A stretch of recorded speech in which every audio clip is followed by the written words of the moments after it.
We still do 7 NUFC Matters show a week for free. But if you want to help support NUFC Matters, then there are a few ways of doing it. Hit the like button on each live broadcast and video. This helps the channel grow. Hit the subscribe button and select the all notifications bell so you don't miss a single show.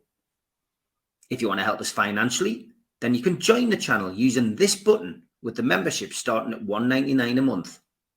Or you can drop us a donation in the chat using a super sticker. We're also looking for sponsors. If you'd like your brand advertised on the flyers for the show and featured during the ad break, then email John at nufcmatters.com to arrange today.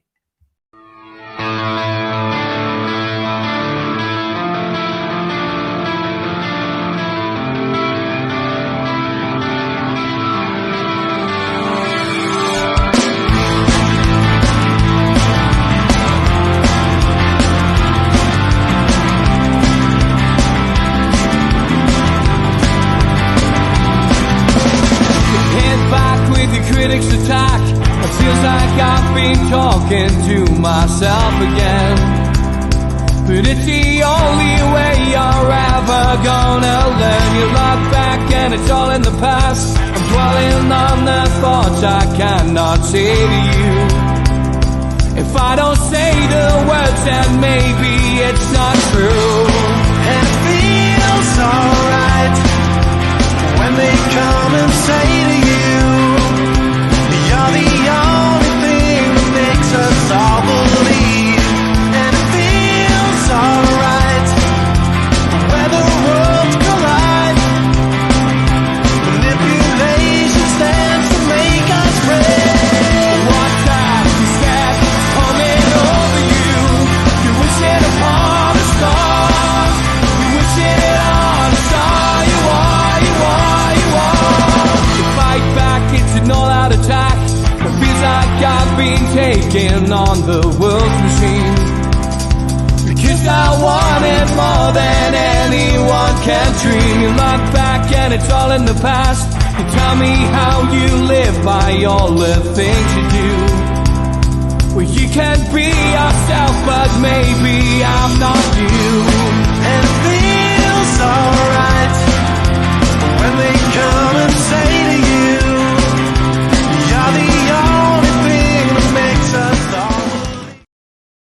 good evening and welcome to NUFC Matters, the three amigos, the perfect way to kickstart your Newcastle United weekend. And bad news for you out there, it is a pre-recorded show. The good news, because there's no professionals this weekend, because the game falls this Sunday and I'm at the game, is that we've got Stu Penman here. Stu, welcome. Good to see you. Thought I'd come and join you. Yeah, good to see you, mate. And always good to have a guest on this platform on a Friday night. And I almost didn't see Mitch when we tuned into the green room because he's looking very great tonight, Mitch. Yes, I'm trying not to offend anyone. I've picked me wardrobe and me watch strap very carefully. I was looking for a Make America a Great Again cap to see how many more people I could upset, but couldn't find one, thankfully. So. Unbelievable. Yes, the wonderful world of social media strikes again. Anyway, moving on. I kept this from last week, actually, because I wanted to talk football last week, especially with, the way things were going results-wise, and it was coming up to being a big weekend. And I sometimes when we get bogged down in politics, we just had a week at Keith as well, which, sometimes can upset some of the regular viewers. But this was something that broke. And a lot of our viewers were asking similar questions. Saudi PIF to cut international investment from 30% to 20% as the fund shifts focus to domestic projects, Yasser Al-Rumayyan has said today. And I got inundated with things like this, inboxes. I'm sure you guys did as well. Interesting to see if this affects NUFC, or maybe we've seen that it has already. That really, in a nutshell, encapsulated what everybody asked us.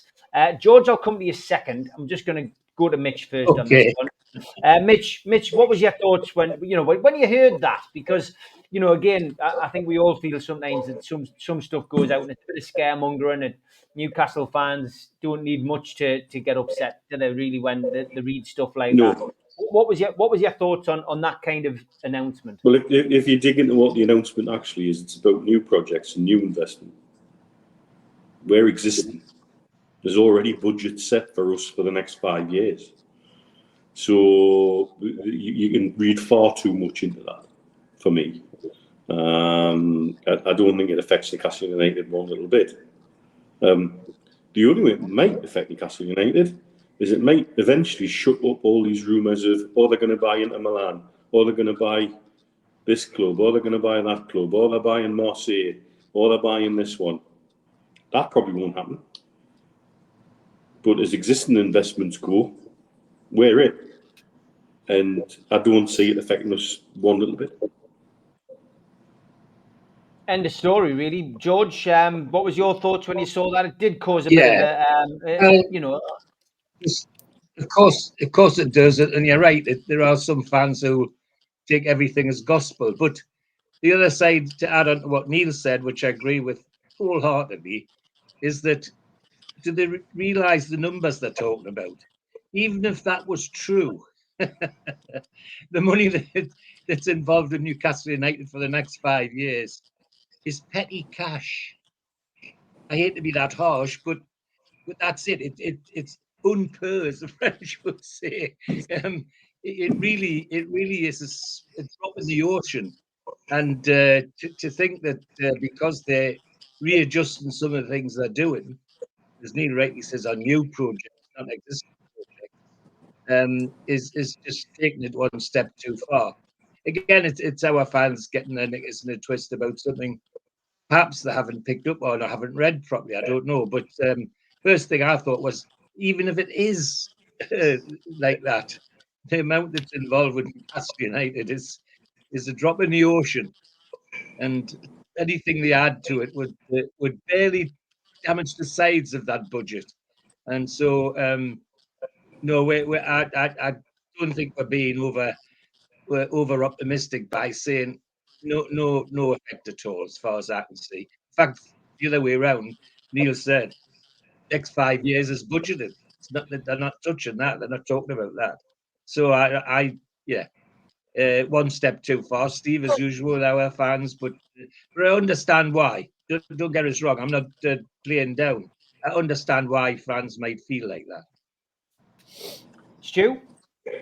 I would go as far to say it's not in the next 5 years. I would say it's the next 10 years. If you look at how Saudi's mapped out with the 2030 vision and then the World Cup in 2034, you know, we are their sporting crown jewel. Well, football-wise, certainly we are. And I just cannot see it. You know, when I seen that headline, Steve, I thought, was that Craig Hope's headline writer that wrote that? Because if you start reading Craig's articles, they're actually very good, but the sensationalism in the headline creates what it does. It attracts the people who have got this insatiable desire for any semblance of bad news or possible bad news, and they try and run with it. And just to reiterate what George says, the figures that you're talking about, you know, that they might be talking about investing only 200 billion instead of 300 billion. We're already part of their project. So it's, again, just to cover what Mitch is saying, it just means that what they're focused on is they're not spending less money. They're just going to spend less money externally buying in new companies. We're an existing company, and the surplus that they're not going to spend outside of Saudi, they'll spend inside of Saudi, which shows that they've had their own plans, they've had their own project of getting themselves recognised, getting the nation behind them, and then showing the nation, look, we're doing all this for you. And it's been mentioned many times on this platform about the huge disparity of ages. You know, I think it's 2/3 of the population are under 35 because of the way that the families have worked there. And it's important for them that, and I know Mitch has said it before, that their diabetes is a real thing, and that they need to get people exercising, they need to get people making sure they're fit, get them into activities, get them more westernized even, you know, if that's such a thing. So it's a nonsense headline that means absolutely nothing. But again, if you're prepared to read the article and scratch beneath the surface, you'd understand that. But the story, the old adage I love saying is, don't spoil a good story with the truth. And unfortunately, that's what we do on here. Steve? The way I'm looking at it is, let's face it, the club is hamstrung anyway by the current PSR rules. So once that's leveled out, we'll know a little bit more. But in terms of any expansion of the new stadium, which I think was what people are really concentrating on, in terms of future investment, that money will already have been ring fenced. They already know exactly what the plans will be. They know what the costings are. It's just a case of when, after their feasibility study, they decide to make the announcement on a choice of either St James's Park or relocation. And as I say, the budget's there. That everything in terms of how they're going to finance it will be already in place.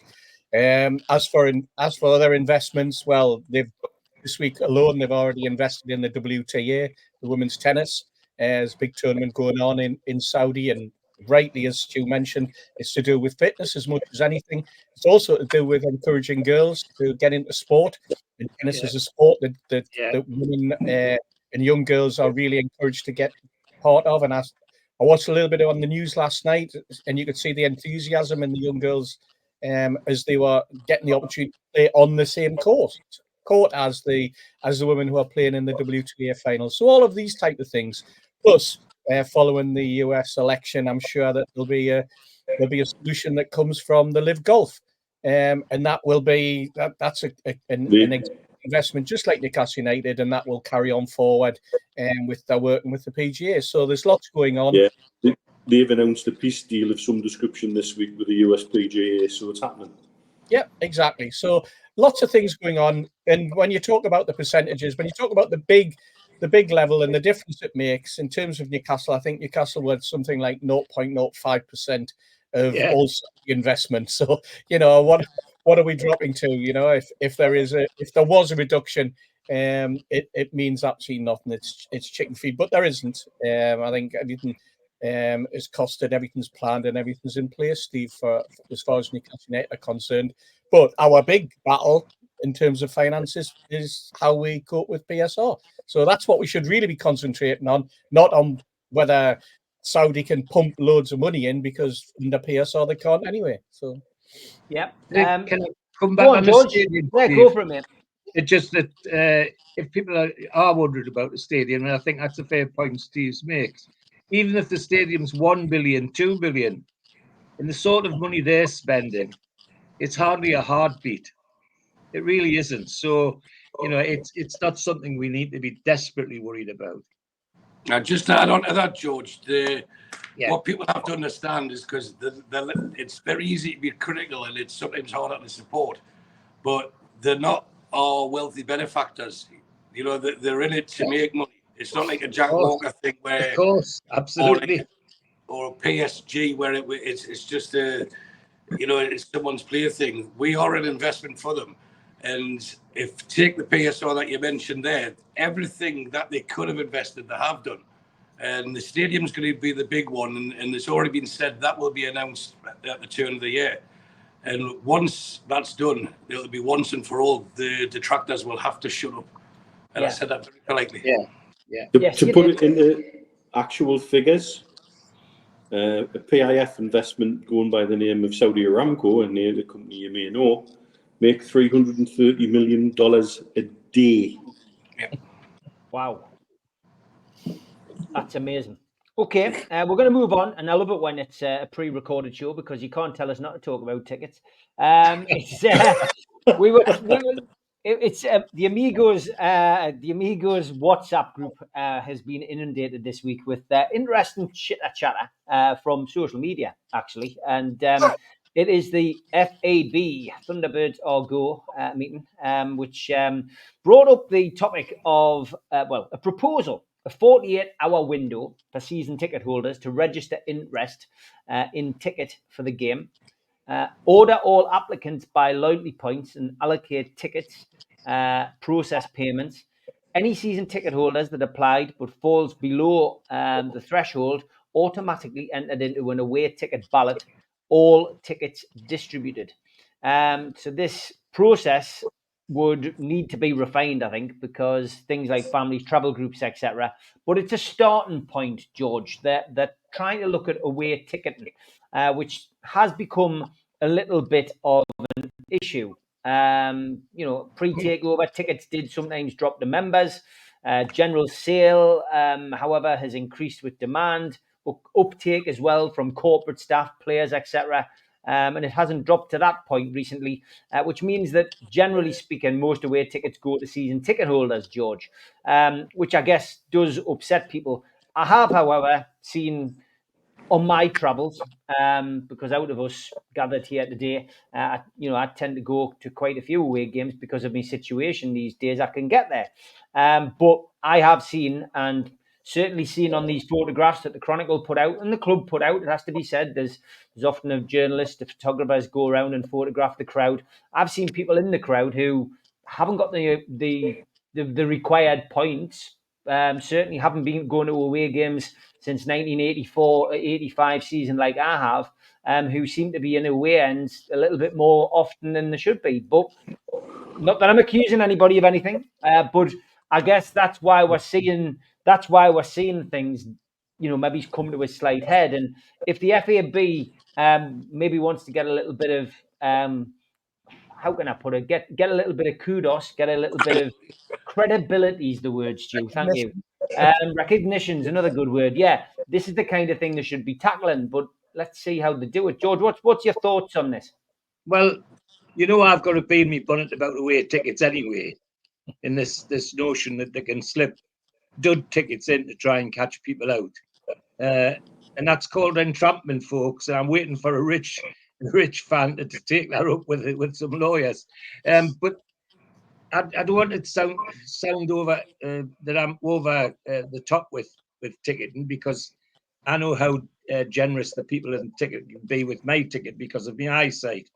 So if it's an initiative that's a start, then let's encourage that initiative, because it would be great if we had a system that was not just there, but transparent, that people could see what was happening and who was involved and all the rest of it.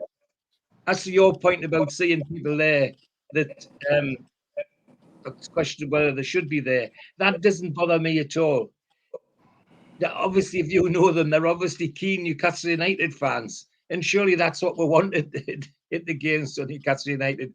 We want keen fans who want to be involved. So there's got to be a way of accommodating that. So I'd like, if that can be rolled into what they're trying to do, nobody be more pleased than I do, because this notion of setting people up to fail, frankly, has the likelihood, and once again, turning football supporters and feel like bloody criminals. And that irritates me intensely when it's not necessary at all. It worked well before when you could pass it to your brother, your friend, if there was a hiccup or you couldn't go. It seemed to work all right. I get reports now from people on the internet that say there are some away matches where there's actually empty seats. Well, for God's sake, empty seats with Newcastle fans, that's not something we've had.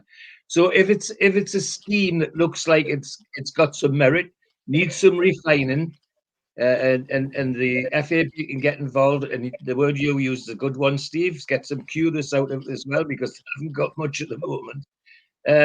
I'm all for it. I would be happy to see it happen, and I know they should at least try and talk to some people who are regular away supporters and other season ticket holders, so they can get a one that's got some sort of credibility. That's the important thing.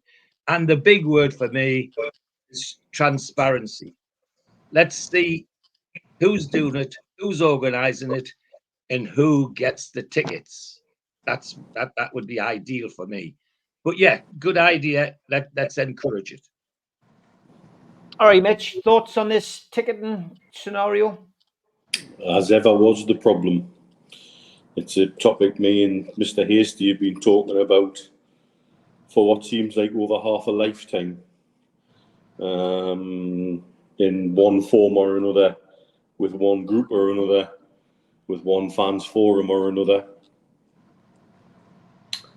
We're at an interesting crossroads where we have to find a fine balance at the moment. My biggest concern is the makeup of the FAB And is there enough people on that body who have a genuine understanding of the subtle nuances of what's going on with ticketing and away ticketing?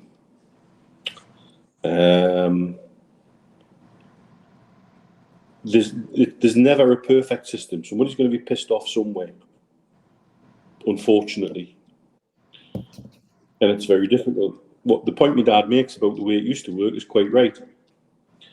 The irony that it was a board member of the trust who used the touting argument with the club, and the club jumped on, has then made some of the biggest supporters of the trust, the London Mags, lose out on a stream of tickets that they would take happily for London games and make sure the away end was packed. Unfortunately. Disappointing is not a word. Disappointing that the club took that word for gospel, and disappointing that the individual who made that point really, I don't think, has enough miles under his belt to make that point. But that's a personal opinion. Going forward, loyalty points has always been a good way to sort things out. I don't take on board that it's difficult to build your loyalty points up. I've done it from scratch once again myself. I've told this tale before when I had 2 tickets and merged them into one and deleted the loyalty points off of one, and I was left with about 4. And I had to start again. And that means if you want to build your loyalty points up, yeah, you've got to go to Brentford on a Wednesday night. Yeah, you've got to try and get the arse end of the country at a difficult time of the day, but the tickets do become available. They will drop.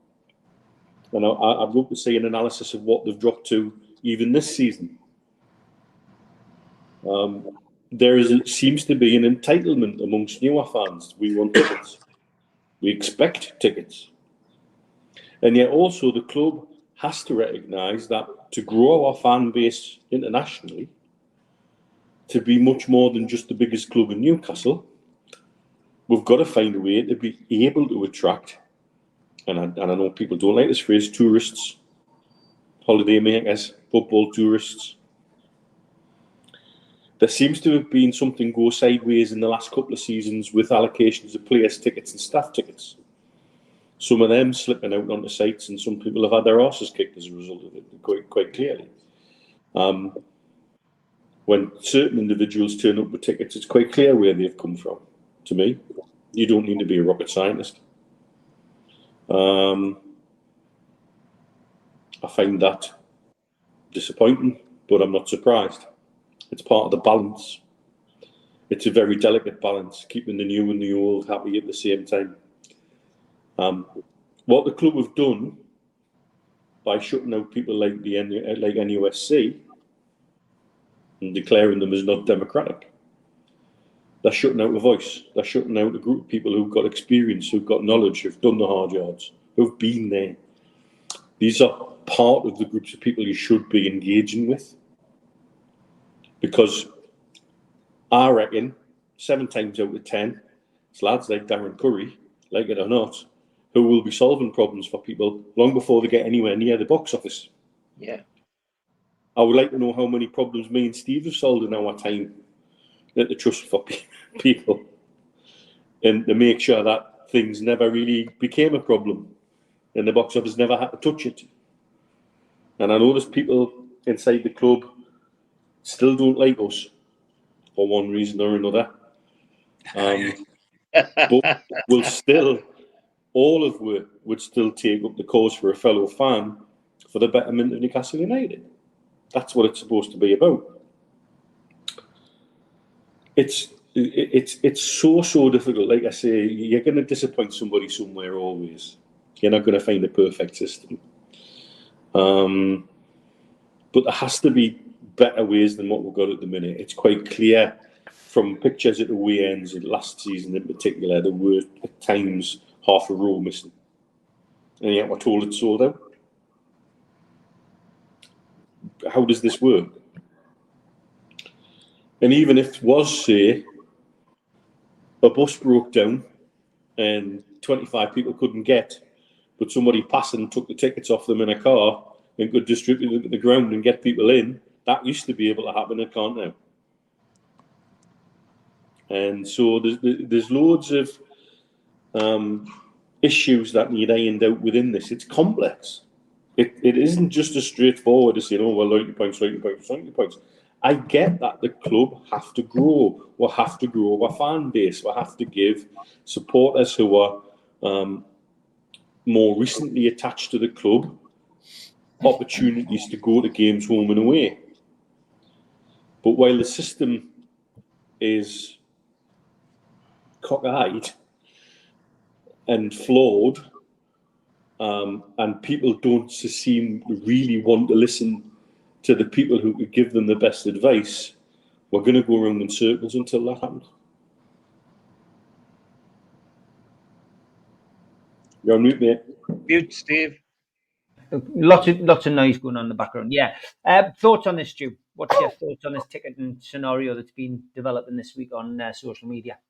Well, I've heard it from 2 or 3 different trusted sources that people from the club love watching this channel.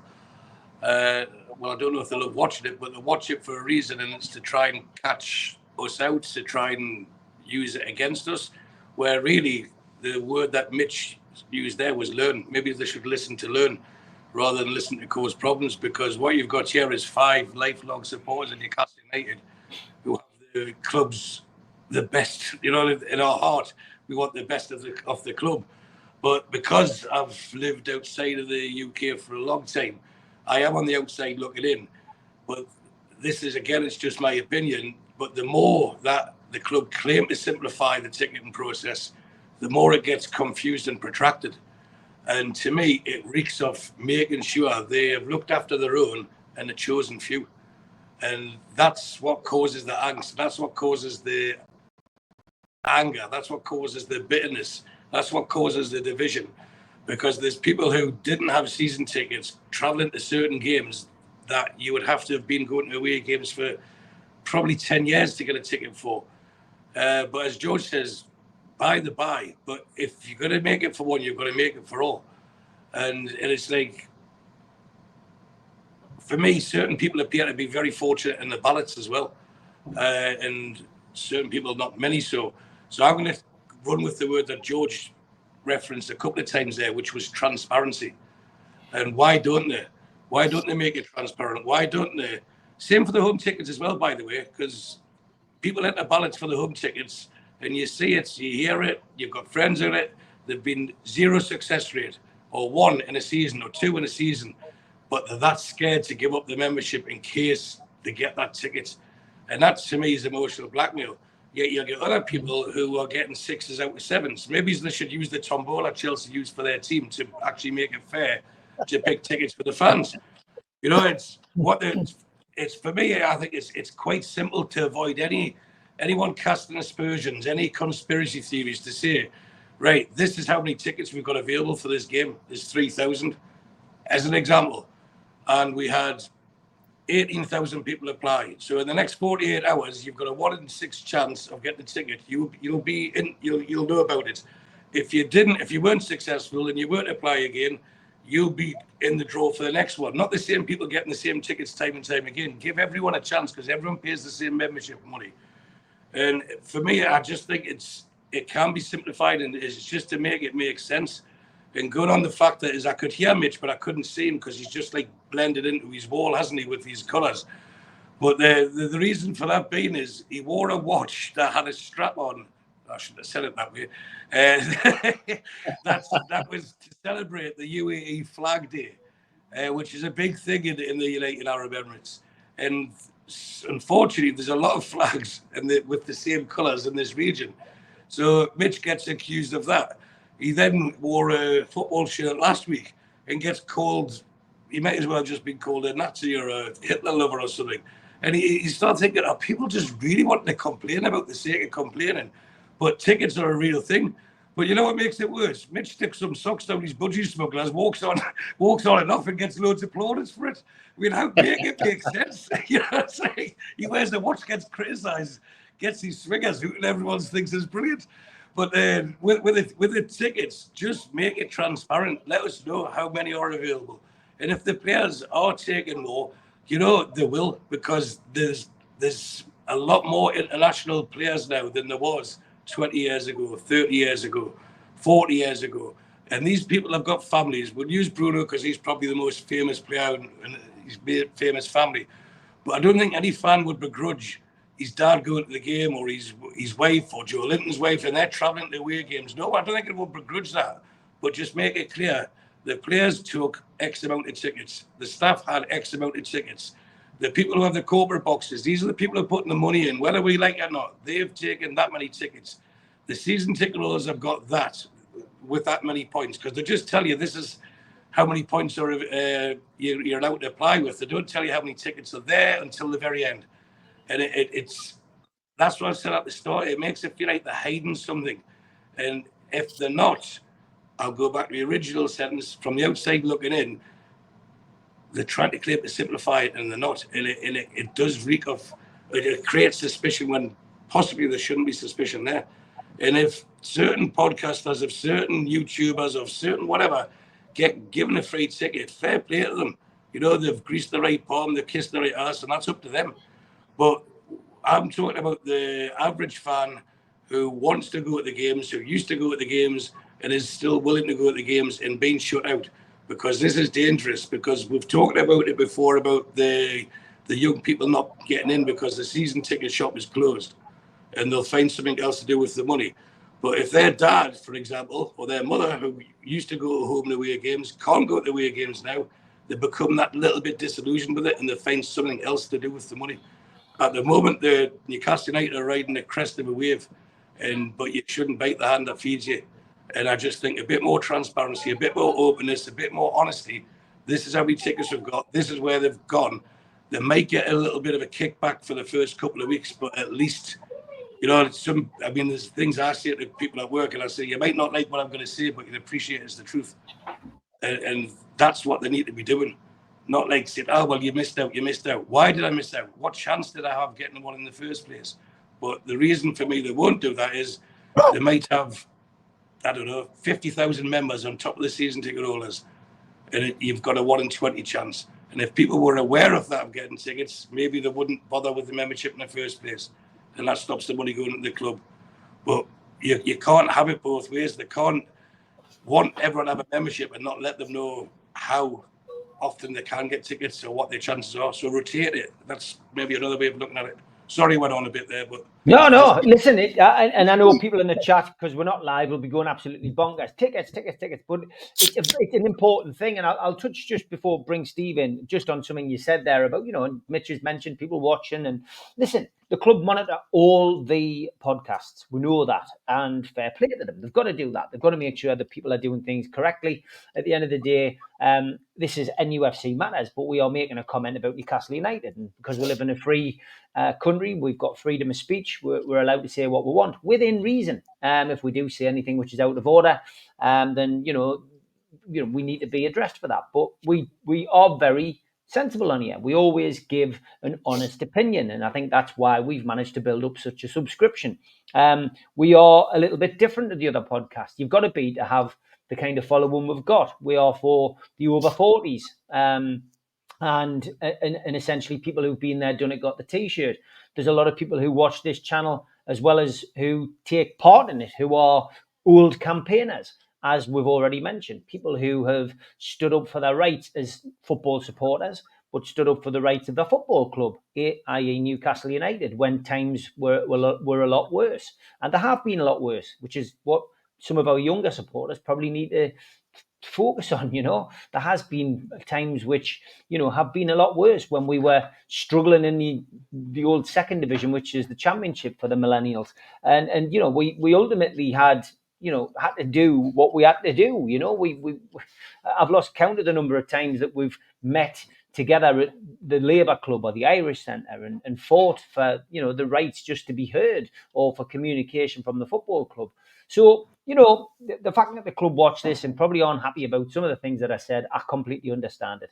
And I also think that some of the people will always have a prejudged opinion or a misconception about me, who I am, and what my aims are, because they read too many things. They read social media, they read people's comments, they read maybe an old article from a fanzine or something like that, you know, and people will always have an opinion on me, Mitch, George, Steve, Stu, Uncle Tom Cobley, whoever is on, you know, the platform. People will always have an opinion.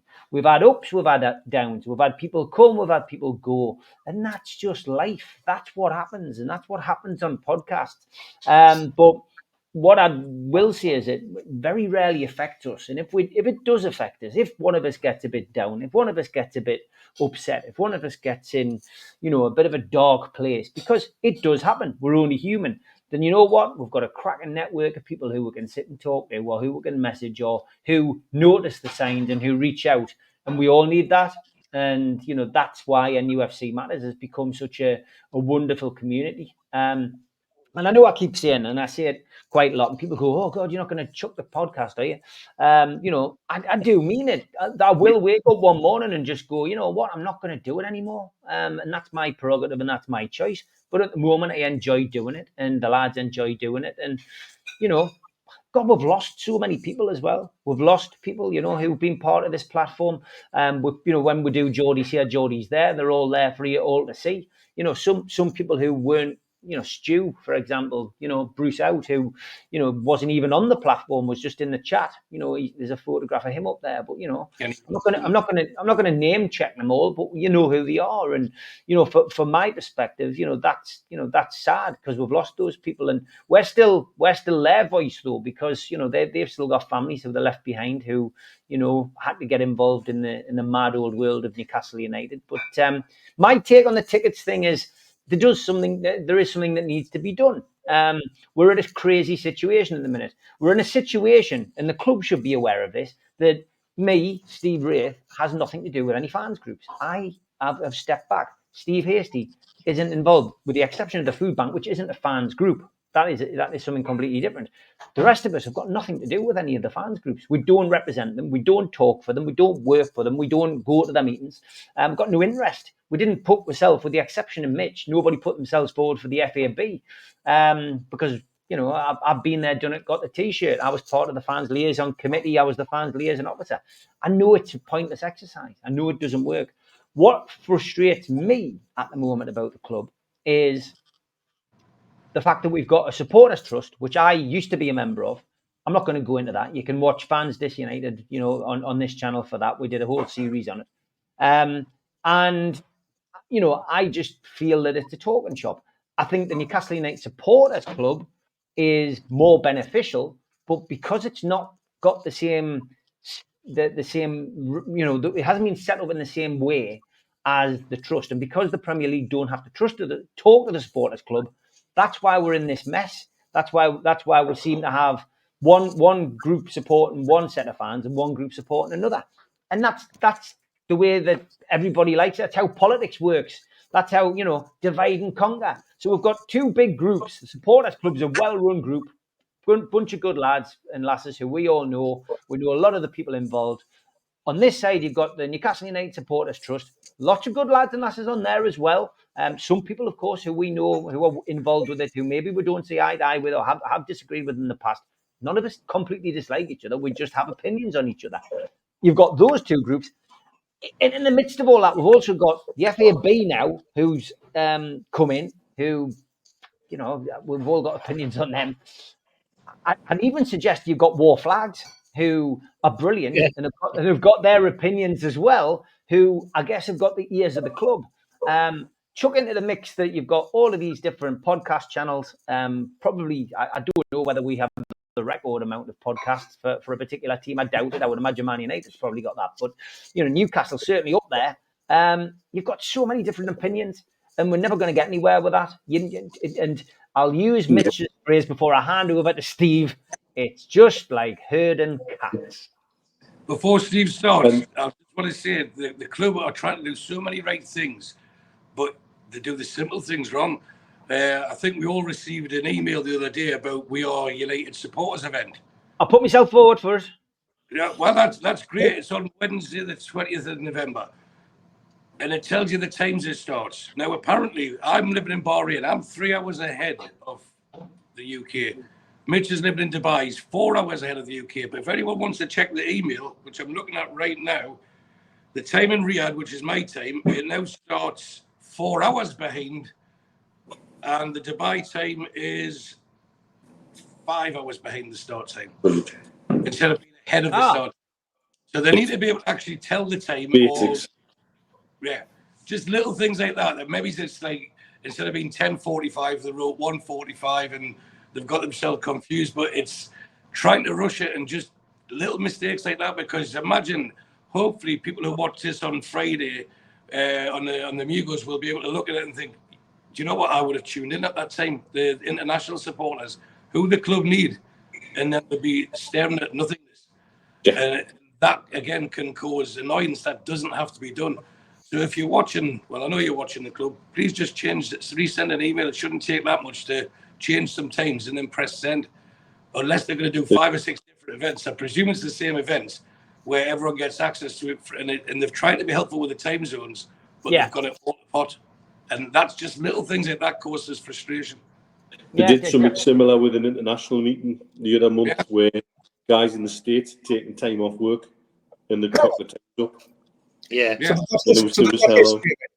That's what you're saying. They've got history of not understanding how it. Before I cede to you, Steve, I think the onus is on the club and the FAB to have somebody there who has the ability to reach out to everybody in a non-confrontational manner and be able to interact with everybody fairly and openly to get an opinion and gather consensus and try and build bridges in every way possible.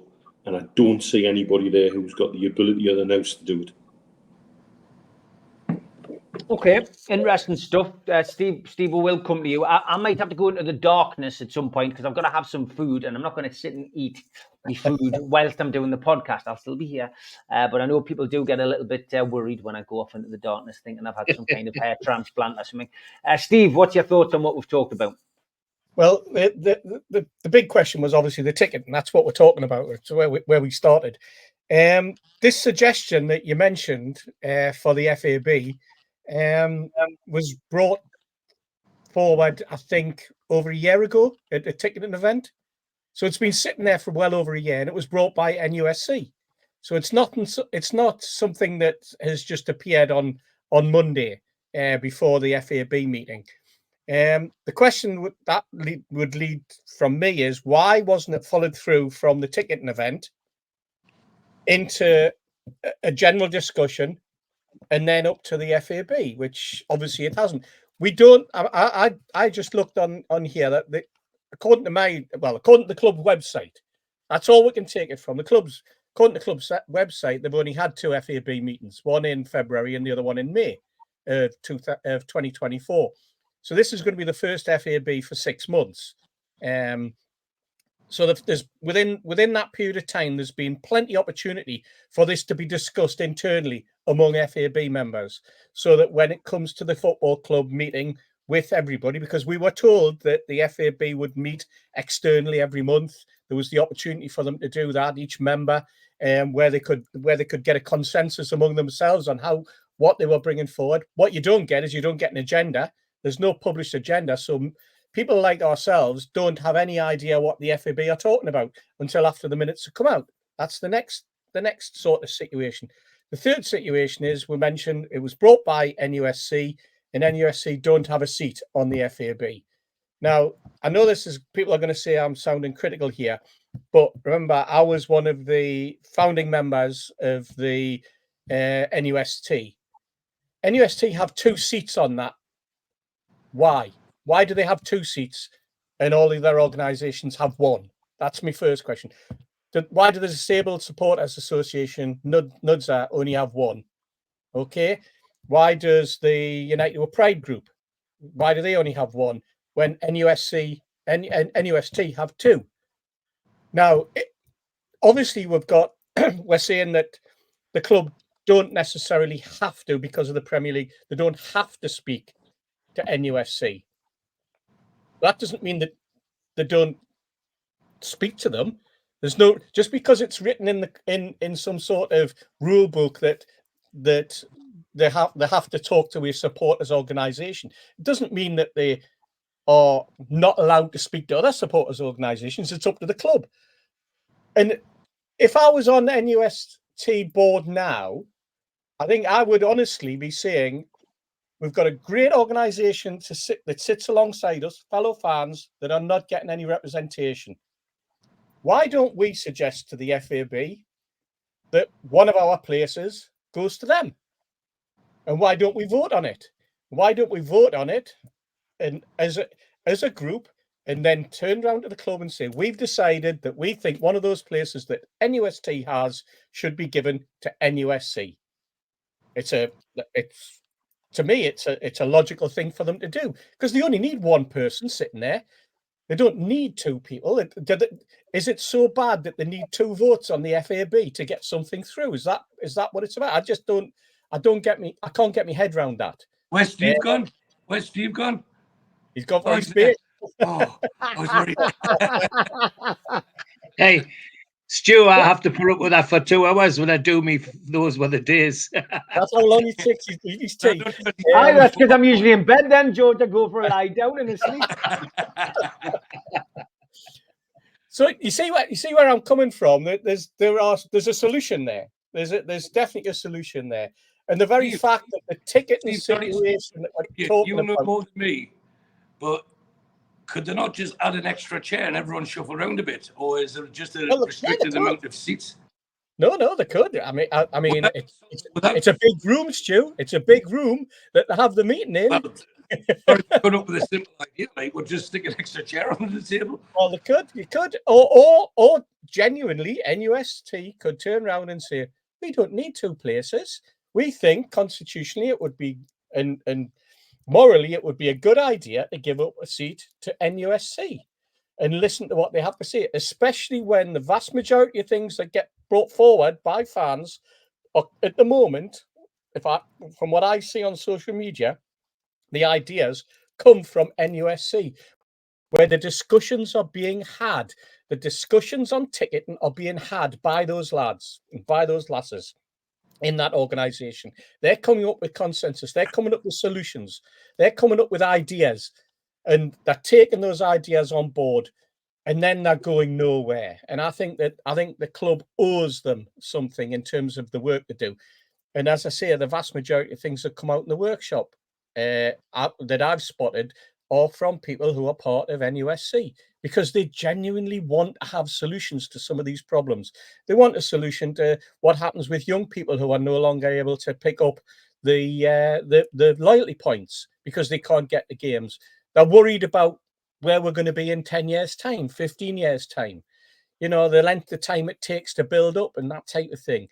They're worried now about some of the, say, 40-year-olds who have got 10-year-old kids who they can't take to the match and at away games because they're sitting with maybe 150 loyalty points, but the kids only got 10. So they're wanting to go together and they can't get in the ballot. They're looking for solutions.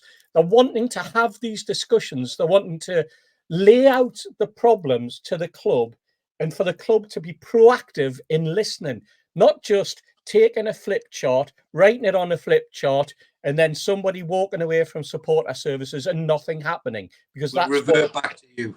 Yeah, that's what if to the layman, that's what appears to happen. And when you don't hear about what goes on in the FAB, and when you also think, well, who are the representatives on the FAB? How's it structured? What's its purpose? It's just a very, very strange setup. And I'm saying it because genuinely, when I left NUST and we set up NUFC Fans United, the whole purpose of Fans United was for communication with the football club. At a time when NUST didn't want to communicate with the football club. We fought with Lee Marshall and sat with Lee Marshall for 18 months before he finally managed to persuade the hierarchy at the football club that it was a good idea to talk to supporters. You know, and that's why I'm so passionate about having so many people in the room.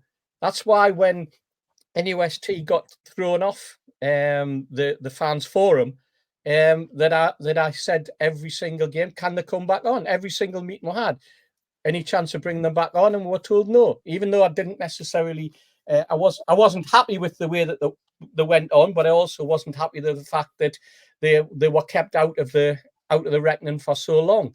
And because it also reflected on me. It reflected on the very fact that I was wanting to have communication with the football club. I wanted them to have a communication with as many people as possible, from as diverse a group as possible, to be able to interact and be able to get consensus on situations, and try and drill home some of the problems that fans were having, and getting that into the hierarchy of the club, and the hierarchy of the club bringing it back and working on solutions. And the broader the scope of the people that you're talking to, then the better it is, and the more the solution is going to be a beneficial solution, rather than just throwing it out there and say, we'll try this next and it failing, and we'll try that next and then that one fails. Because it hasn't really been thought through. I haven't been as politically tainted as the rest of you, because I have lived abroad for a long time. But I always try to keep things simple, because that way it's easier for me to remember, it's easier for people to understand. So as I understand it, the FAB stands for Fans Advisory Board, yet it seems to be run like some clandestine organisation, So as a simple idea, when they're doing this, I know it's possible, but why won't they do it? Why don't they just do a live stream? So any fan who wants to, if you remember off the club, because we all support the club. If you're a member of the club, you get a free live stream. You get them for women's games, you get them for under 21 games, you get them for friendlies. But what's said in that meeting probably impacts us more than watching the under 21s or the women's, with the greatest respect. Why can't they put a live stream on that? I'm not asking you to give an answer, because I know it's not your remit to answer that. But for me, these are just simple ideas that would pacify the majority instead of trying to alienate people. It seems to me that the Fans Advisory Board was handpicked. Now, I don't want to go as far to say the yes men. This is again me from the outside. The trust have garnished a bad name. Now, there's some very good people on the trust, and what we all have to accept is they all support Newcastle United. They all want the best for Newcastle United, but their version of the best for Newcastle United might be different to other people's versions of the best for Newcastle United, because it seems to be it's the best for what suits that clique. Now, I know that might have changed in recent years, even in recent months, but at the same time, simplify things. If the club have to, and I don't think by choice they are, but if they have to have a Fans Advisory Board, let it be a public vote. Let the fans vote for who's on that board.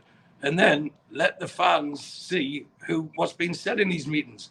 Because to me, it's like, we'll curry favour with you. We're going to tell you this. And the whole agenda has been dictated to by the club. They're saying, they're setting the agenda. They're then answering a question. Any question they don't want to answer will revert back to you. I've had it. You've had it. You've had it. You've had it. You've had it. Even the man eating his baits had it many times. You're in a position where you come up with a sensible question or even a solution to a problem, and unless it's their idea, they don't want to answer it. And that becomes an issue where it feels like it's just lip service. So for me, either for the time being, if they could say three things they want to do. One is, the first thing is shuffle that extra chair and put the NUFC in it, because they seem to have, should I dare say, the working man's vote of the support. Get them on there. Second one, make sure that the all Fans Advisory Board meetings are live streamed for members. And third, put it to an annual vote so anyone can put their name forward, and the majority rules. That's called democracy, I believe. So then people who might want to ask the awkward questions will be there asking the questions, but all because of out of the love for the club. We can all pick yes men to say what we want to hear, or just not even challenge what we're saying, but get people who are going to push the envelope, cross that boundary, and get the difficult questions asked and get them answered. So we as a club, at least we all know where we stand. And you all know I'm not political. I try to keep out of it, but it frustrates when I watch and I listen and I see what's happening. And it's like, why are they hiding things? Why is that not transparent, as George mentioned several times? Why is it not transparent?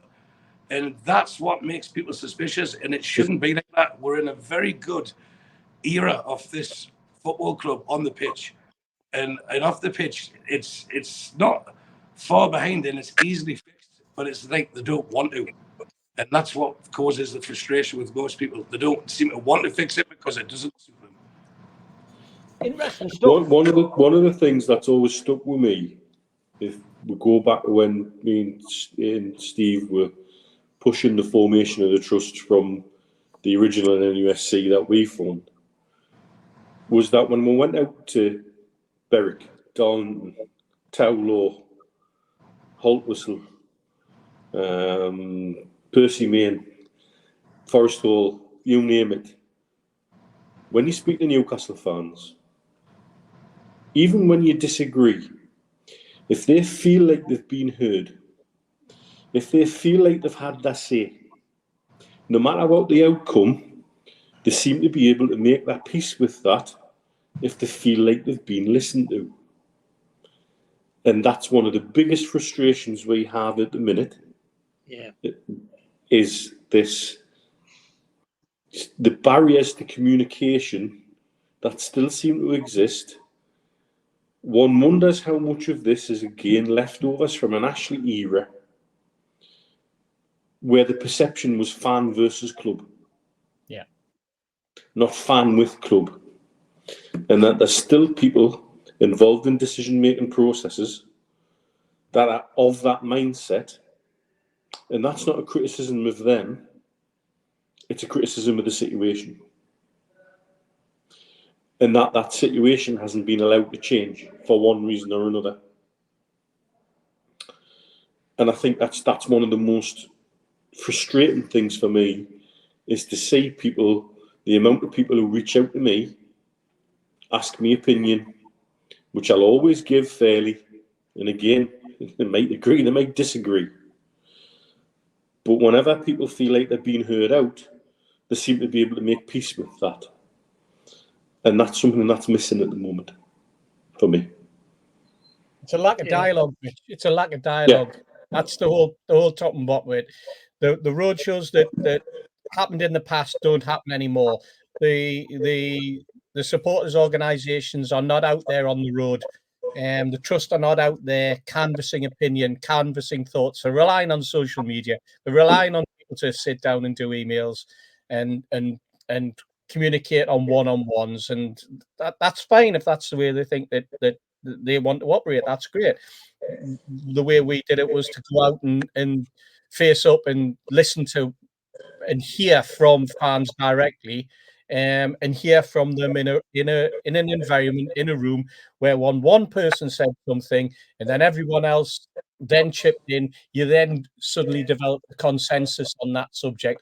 It then no longer looked like it was one person's thought process, one person on an email, because when it's just one person, that email can be read in such a way that you as an organisation, you would do it. I would do it if I was there. You would look at it and you go, yeah, well, that was just Mitch's idea. Forget it. Not bothered. Probably wouldn't get listened to. Probably wouldn't get brought up. The trust's gone, and I mean it with a small T, not with a big T. The trust that you have in knowing that something is being taken forward goes because the very secretive nature of sometimes when discussions are had. Stewie mentioned there, why isn't it live streamed? Well, we know that there's various commercial and confidence aspects that are part of the club's remit that they don't want to have. They are taking that forward and speaking about that for a particular reason with fans' representatives, just to keep them up to date. But it's a lot of it can be commercial and confidence. So, that also would be easy in the middle of a meeting. Of course, to say, right, part of the meeting now is behind closed doors. Yeah, that could be. That's not rocket science. Yeah, That's and it's just little things like that. So just using the whole overarching, oh well, it's commercial and comms. There's things that might be said that we wouldn't want to be out there in the ether for everybody's ears at the moment. There's ways around that, as you say, but this is what you would hide behind. But this is where supporter services need to be a bit more proactive, and probably aren't, and probably feel as though the best way they can do to interact with fans is just to have an event at the Stack and have lots of people singing and lots of people waving flags and a few free pints and that type of thing, and then a general chit chat with Shola and Shea Given and Darren Eales and Silverstone, which there'll maybe a few chosen people will be able to ask a few questions of. But generally, in that sort of environment, the comments that come out are usually, what was it like being a Mackin Slayer? That type of thing. Come on then, Shola, what's your opinion on the way that the ticketing situation is at the moment, and why are we not getting as many tickets and that type of thing? So I'm being sarcastic there. I'm being flippant, I know, but I just feel as though that's where we're at. Yeah, I think we've all had what we say. George, have you got anything else to add? Because we can talk for England on this. Well, so good. I'm just happy to listen to what's being said. What worries me is all the horrible words have all been using, like democracy and transparency, and bloody hell, that's heavy stuff for Newcastle United.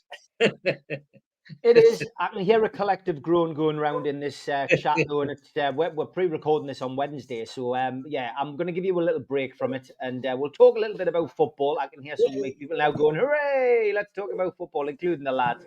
We'll have a quick ad break. Stu, by the way, he is working at this moment. He hasn't just disappeared into the ethos and he's not coming back, but he is. He never stops. Yeah, well, he genuinely doesn't. He genuinely doesn't stop. So, from our perspective, it's great that he's jumped in, and because obviously we're not doing a professionals this weekend. It's only 3:00 in the afternoon. What's he do? Oh, hang on. So now 9:00 at night. Here's the ads. We'll be back after this. Make sure you watch them all. A big thanks to all our sponsors, Skips and Bins. You can find them at their website, skipsandbins.com. Say hello to low-cost waste disposal with pay-as-you-go and contract waste management. Thanks to Mr. Vicky's Sauces, handmade in Cumbria. Their website is mrvickies.co.uk. Email them info@mrvickies.co.uk or telephone 01768 210 102. Thanks to our fanzine sponsor, United Group Travel. Congratulations to them on their Travel and Tourism Award 2024.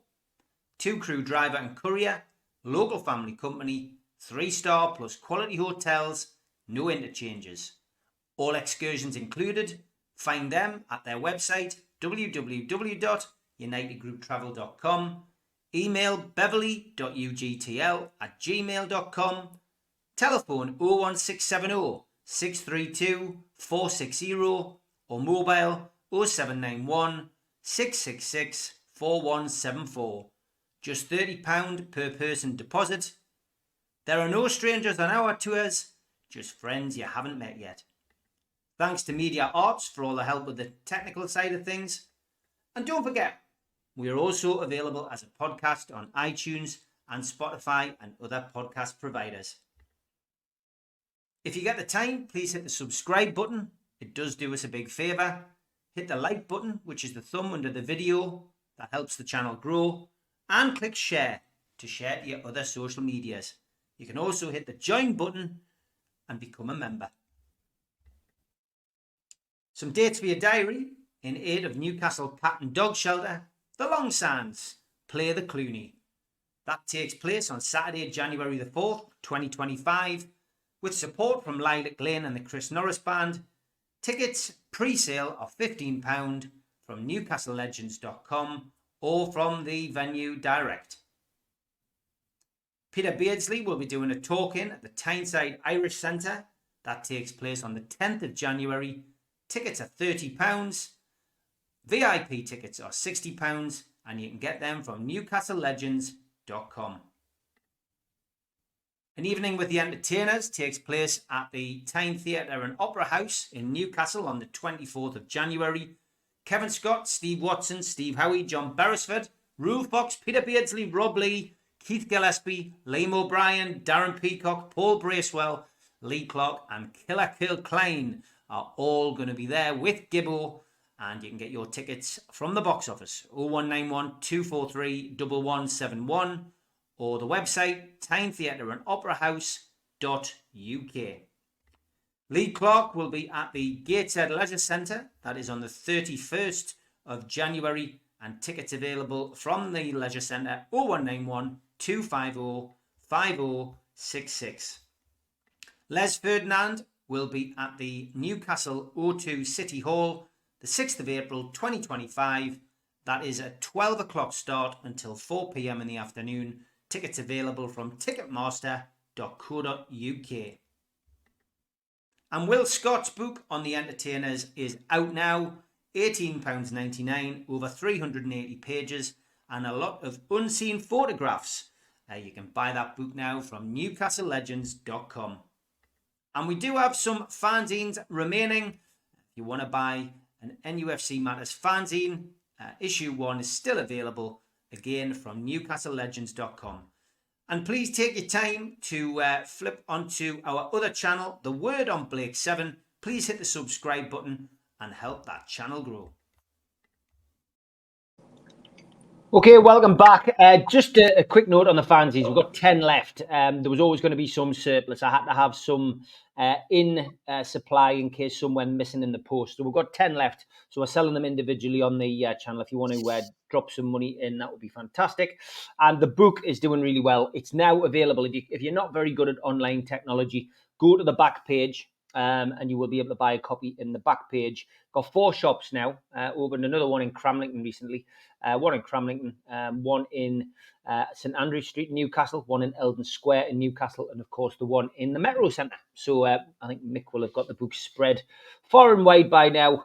You'll be able to go and buy a copy in there. Okay, time for Tweet of the Week.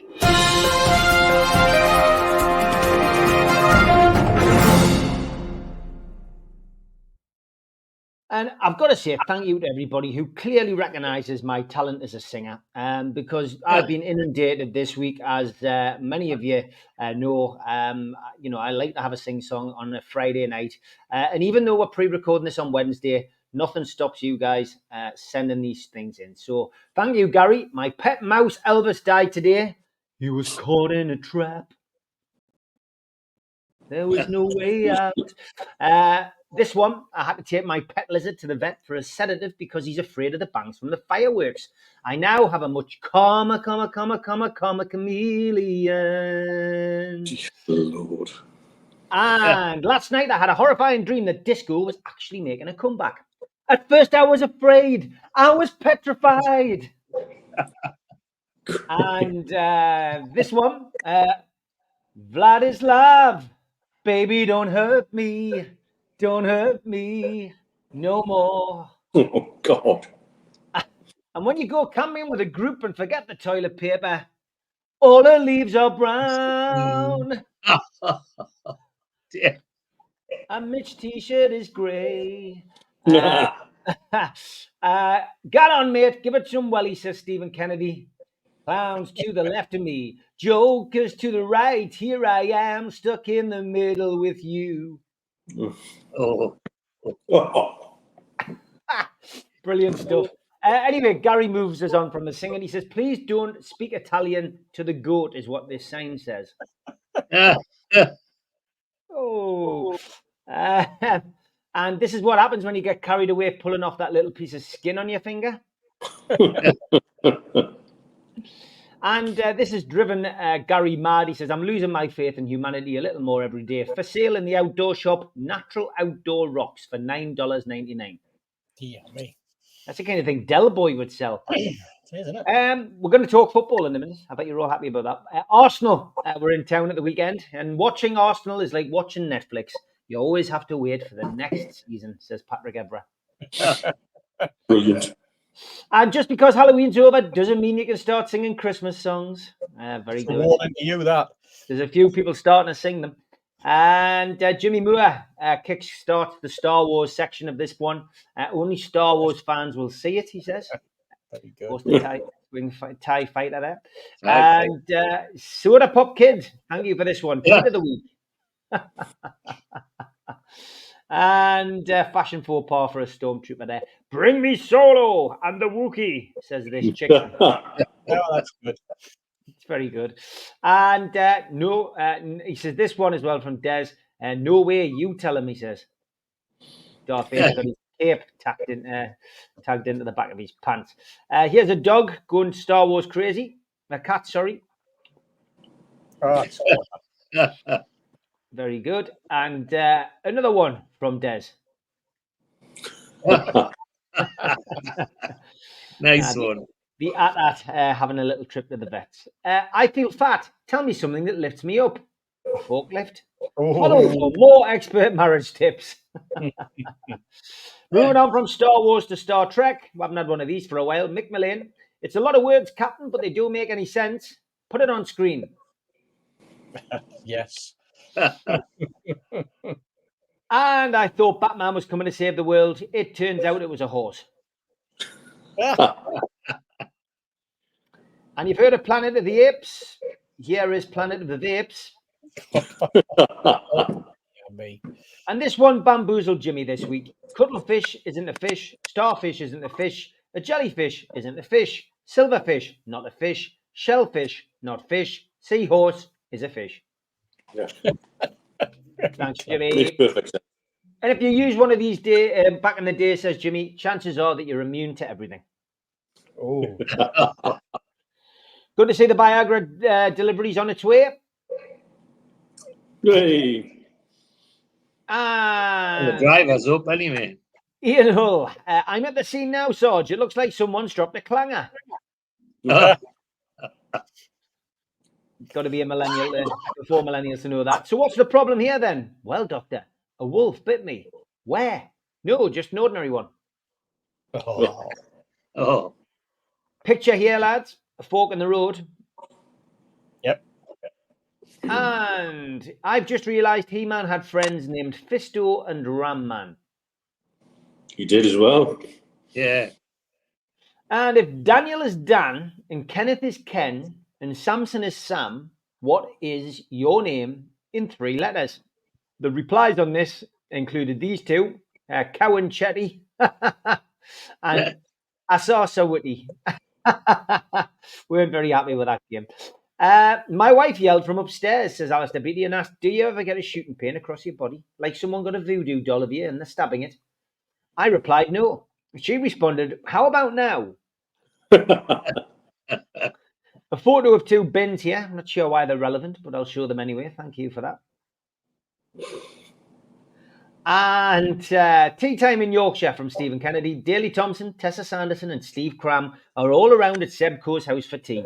Steve brought the fish, Tessa brought the chips, Daley brought the peas, Seb provided the salt and vinegar, and suddenly there's a knock at the door. So Seb gets up to answer.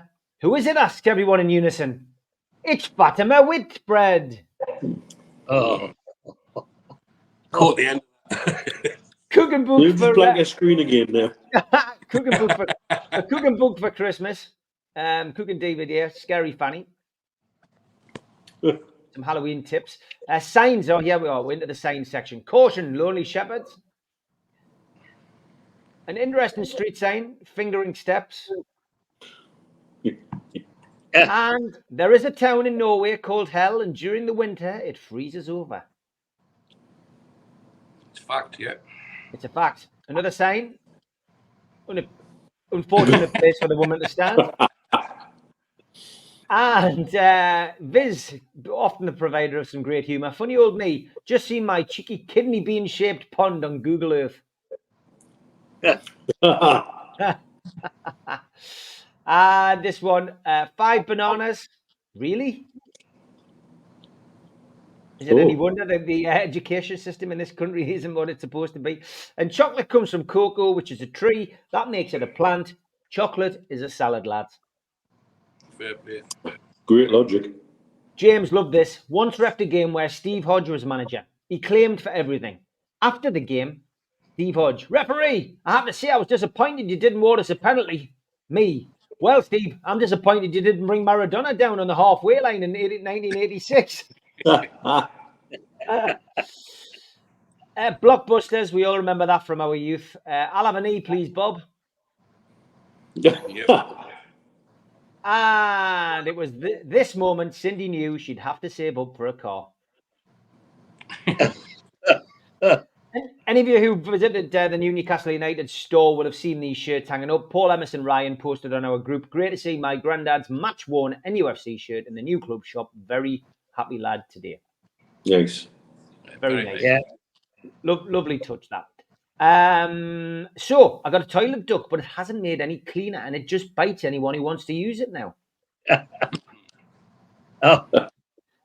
And thank you for this one, Jimmy. Not sure how to cook this and really scared to put the rub on it. Following on from that meat joke, want a conversation starter at your next cookout? Arrange the chicken pieces to look like a cat. Thanks, Alan. And return my box of animal crackers. The seal was broken. Yeah. Oh. That's it. Old one. What's his name? It's a dad joke from Roger Cook. Yeah, it is. Another one for the Amigos from Des. I'll never call them bananas again. Now we go. It's called yellow tree dicks, apparently. Yeah. Top two this week. Somebody's knocking at the door. Somebody's ringing the bell. Expectation. Reality. And the winner this week, I'm sure we've all been there, lads. When your urine separates into two streams and you can't get both of them in the toilet at the same time. That made me laugh this week. If you've got a tweet of the week, go to our NUFC Matters page and like it. NUFC Matters group, join it, or at Steve Wraith on X, and we will feature them on next week's show.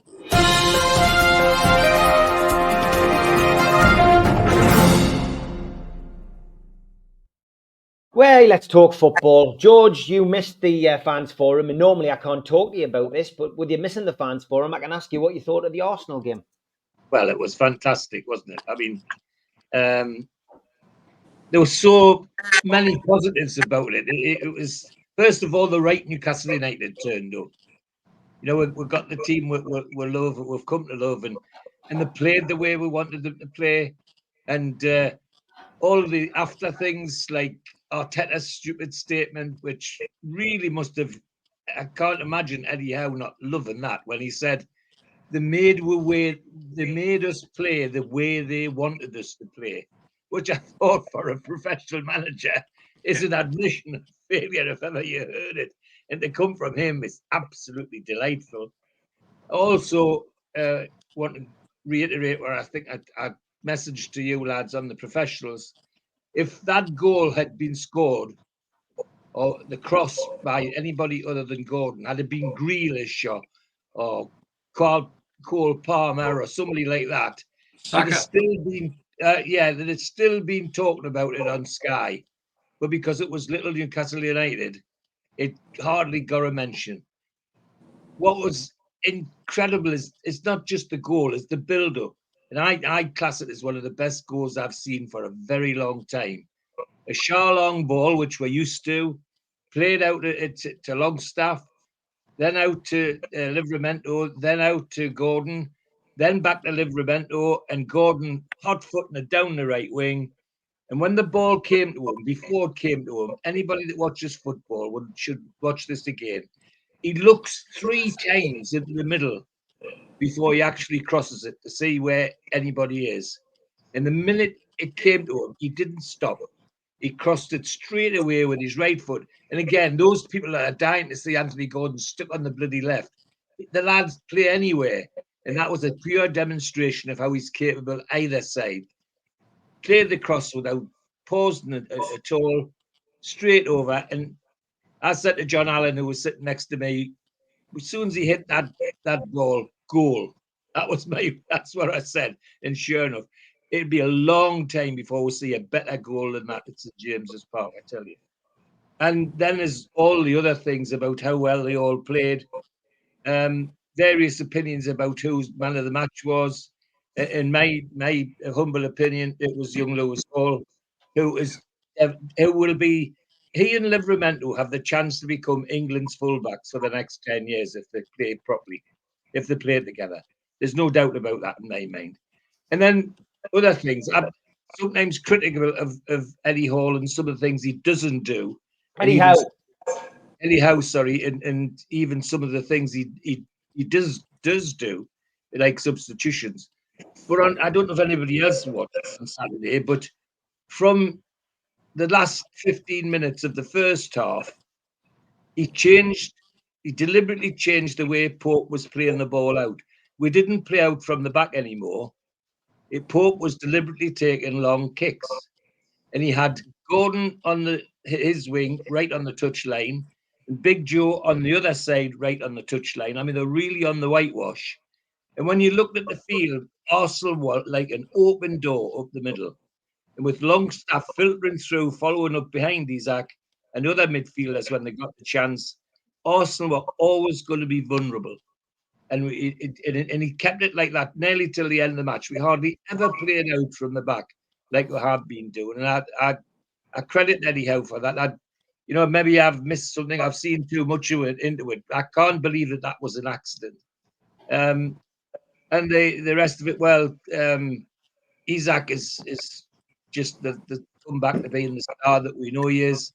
And I think it was Stu said on the professionals, he's not worried about his sore toe anymore. That's gone, and all the rest of it. But there was so many good things about it. The whole game, as you go back, I could talk forever about it. But it was really to enjoy, and more of it is all I can say. If we play like that for the rest of the season, we win a lot more matches than we lose. That's for sure. Yeah, well said, George. Mitch, it was great following on. I mean, I talked quite heavily, didn't I, after the Chelsea defeat away about momentum and how important that cup match was going to be. We got the win, deserved win, and to carry it on into the Arsenal game at the weekend. And I made it quite obvious on the platform all week that the team announcement for me was quite disheartening. I looked at it and thought, we all probably had a player who we felt should have stayed in. Tonali, I think a lot of people felt Tonali maybe warranted an opportunity.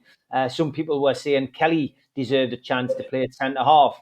Other people felt Kraft should have been in because he had such a great game. But Eddie Howe changed it again, changed the personnel, and it worked. He got it right again. Like I think we've already discussed it, we asked him to be brave and he made some brave decisions. And it paid off. I think the return of that Joe Linton, Joe Willock axis on the left-hand side made a massive difference to how the team operated. Yeah. And I still think with Joe Willock in the side, we get more out of Isaac. I think he understands Isaac more than anybody else on the pitch. I still find it significant that when he did bring Tonali on, it was Bruno who was moved up further forward, and Tonali was dropped back into that deep role. And I think we're going to find this sort of switching of roles maybe become the way to get the best out of the midfielders that we have. It's quite clear we've been trying to work out how we can make them all work with each other. And maybe he's moving one out to a different role altogether was actually the way ahead. Who knew? But I think also to stick with Burn and Shea in the middle of the back four after some of the criticism that I think we quite rightly have had previously was the right thing to do, because it was proved. I mean, did Arsenal have a shot on target? One that just pulled back, wasn't it? There's not many teams who'll do that to Arsenal this season. And there was a return to the intensity and the identity that we've had over the last couple of years that's just gone missing. So whatever he's found to stoke that fire, I hope he's got the embers still going, because we look like ourselves again. And I think as time goes on and we're being able to bring more people off the bench who can make an impact or who can influence the game in a different way, then we're only going to benefit from this kind of understanding of rotation. And we're not going to agree with all the decisions, but that's what he's paid the money for. We support the team that trots out, those who cross the white line and those who are waiting to cross it. We'll always give 100% there. One thing that did we lose the toss and get turned round, or did we turn ourselves around again? Go on, Stu. He lost the toss. He's never won it. Yeah. James. Because I'm wondering, because there was been some debate about whether we are or we aren't. Are we sending a message to teams? It doesn't matter which way we play. So turn we around if you like. Doesn't matter. And maybe we need to get behind that as a concept if that is something that's on the table. Either way, we look more intelligent as a team and more decisive as a team.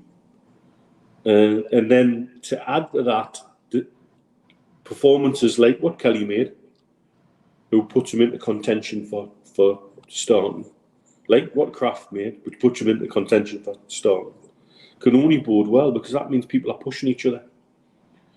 I think our training ground must be quite an intense place at the moment. And that's not a bad thing at all, because everybody benefits from that. And it wouldn't surprise me to see some sort of rotation again at the weekend. Yeah, we'll come to that. Stu, just recapping. I know we had a good chat on the Amigos, but just not everyone watches both shows. Just your views on the Arsenal game at the weekend, and the positivity that suddenly ignited again. Yeah, well, you, me, and Mitch had the benefit on the professionals on Sunday to give the initial reaction, but they're normally like emotional because we're still in the height of the game, etc. But we've battered teams by 4 or 5, but on Saturday that had me bursting with pride. And I know we talked about tickets at the start of the game, but when we used to go to away games with your mates, there was that sense of togetherness and that unity.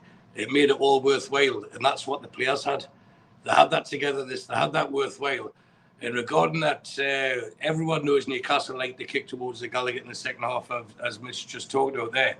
But Eddie Howe did a bit of psychology in the interview afterwards, didn't he? Because he said it suited us because it was like they had the Gallagher blowing the ball out rather than trying to suck it in.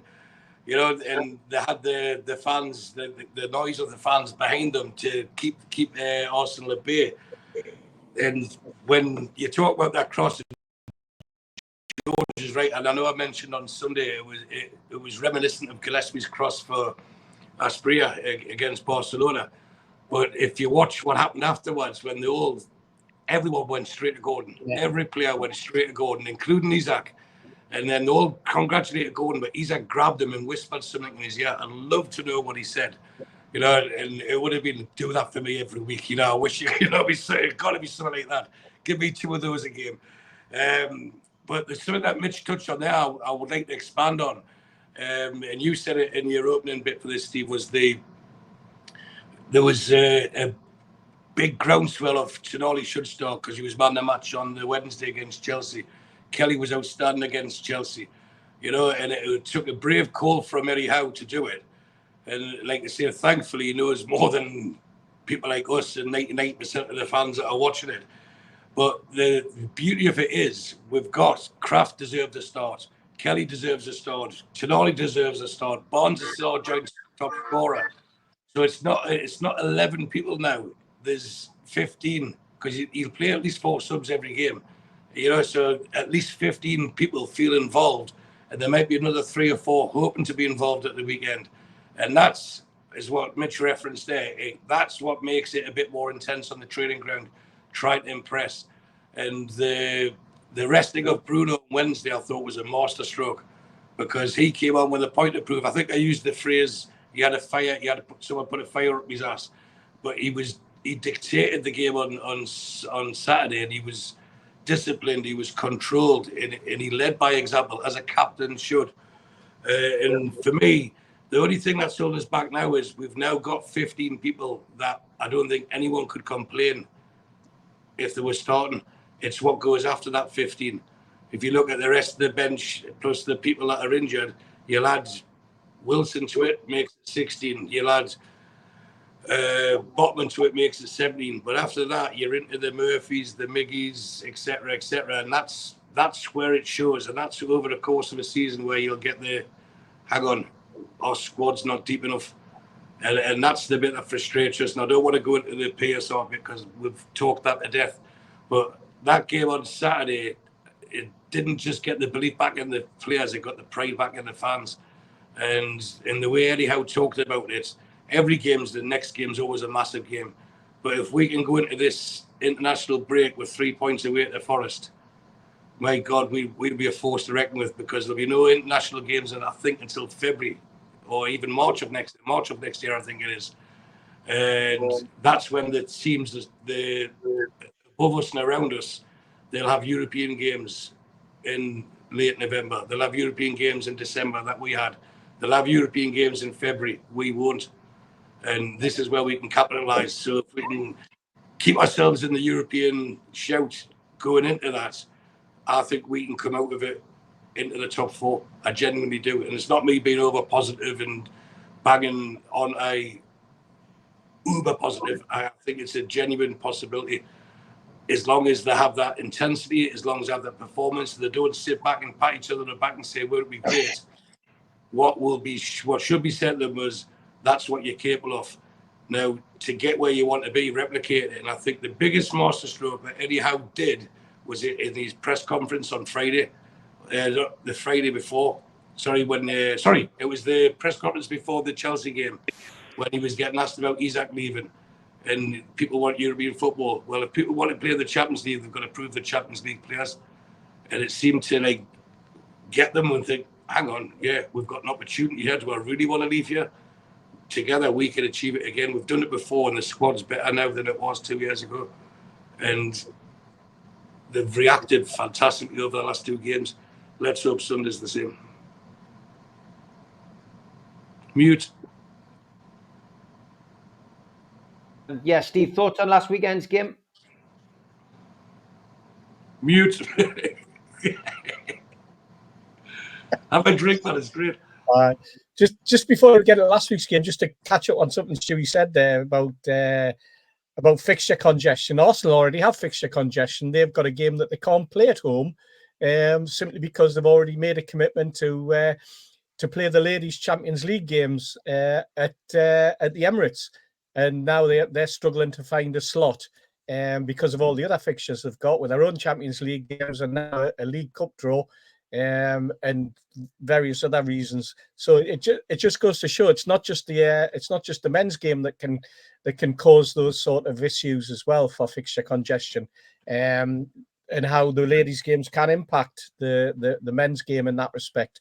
As for the game, something else Stewie mentioned there. He mentioned the squad. You know what? Excuse me. We could have played until December, and Miggy wouldn't have put that cross in. That's one guarantee that I can give you. And if that tells you anything, Eddie Howe, inverted wingers are not the be all and end all. That was the first thing that went through my mind. I think I turned to Mitch at the time and said Miggy would never have put that cross in, never in 1,000 years. And I've got to say, the atmosphere that we in Dubai for the game with the Dubai Mags was absolutely brilliant. Before and during and after the game, absolutely first class. And to a man, other than one, if I remember right, Mitch, one Arsenal fan who was sitting there in his red kit, everybody was bouncing, and he was out the door as quick as he could get, I think. So quick that when Mitch tried to go over and say commiserations, mate, he had already left. He was flying, which was quite amusing. As for the game itself, I mean that George mentioned about the goalkeeper and the kicking the ball out.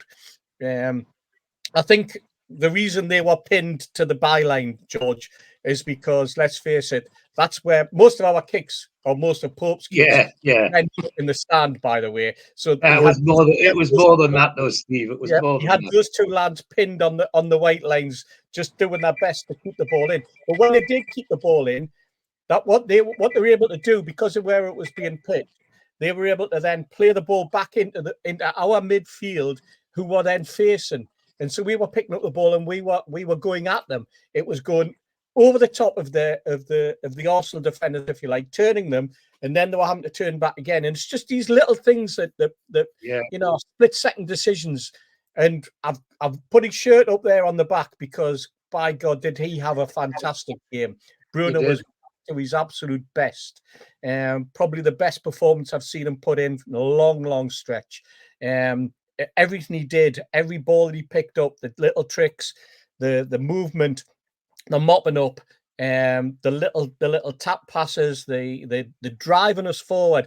And when Bruno's in that sort of mood, when his enthusiasm drives the opposition back, but it also drives us forward and encourages the rest of our team. And a big praise also has to go to Sean Longstaff, because I thought Sean had a great game. He does the mopping up, he does the dirty things quietly, he gets about his job, but he allows the likes of a Bruno and a Willock to go forward. And I thought I was one of the ones who wouldn't have had Joe Willock start. I was in the Tonali group when we talked in midweek. But I thought that Joe Willock came on, and I thought we saw the best of a Joe Willock there. We saw Joe Willock coming back to his best, back to his finest. When he's in that sort of vein, and it's taken an awful long time for him to get fit. Hopefully the lad can stay fit and get even stronger as the season goes on, because he could be a vital player for us as we move into the winter months, and then hopefully come out at the other end of Christmas with points in the bag. But you couldn't fault any of them, really. And again, I was one of the ones who said Kraft should start rather than Livramento, because I thought in the previous two games Livramento didn't really do anything that justified a place. I thought that what we saw with Livramento, however, and with Hall, were two young lads full of enthusiasm, full of running. And it's, again, that shows you, in my mind, what competition means. When you've got competition for places, that's a massive thing. And I think those two young lads, what they've done is they've grasped that and realised, hang on, another bad game from me, and I could be out for months here because there are players breathing down my neck. And you're right, Stu. We've got a squad of 17 pushing maybe 18, and after that, this is where we would fall down. And we're seeing Man City struggling at the moment. They're still only 2 points off the top, by the way, but we're seeing how injuries can catch them out. Hopefully, we've gone through our little spell. We can get the likes of Wilson back fully fit after the international break. I think he is being wrapped up in cotton wool. He is being protected because we know that we're going to need him. I don't think he's been wrapped up in cotton wool to protect them to be sold on in January, by the way. I think that's probably for another night. But I thought that overall, far the better team. We could sit here and we could say that Arsenal were disappointing, but we're not going to do that, because Newcastle United were exceptionally good on the day. It wasn't because Arsenal played bad. It was because we outperformed them on every part of the pitch. And that's what we've got to drill into our heads. And this is what the London press and other areas of the press tried to do on Sunday. They tried to tell us that Arsenal had a poor day. No, they didn't. They were outperformed. They were turned over. And they were turned over by a very, very classy performance by Newcastle United. They were very, very happy to follow Arteta's very ungracious and undignified lead, and then amplify that as ever. There's not a gracious bone in that man's body. And the more we can give him a kicking every time we meet him, the better for me. You know what it reminds me of? Who was it that said it? Was it Gary Player or Jimmy Greaves? The harder they work, the luckier you get. Gary Player, yep. That's exactly what that performance was on Saturday. Correct. Yeah. Okay, Correct. time for two lookalike.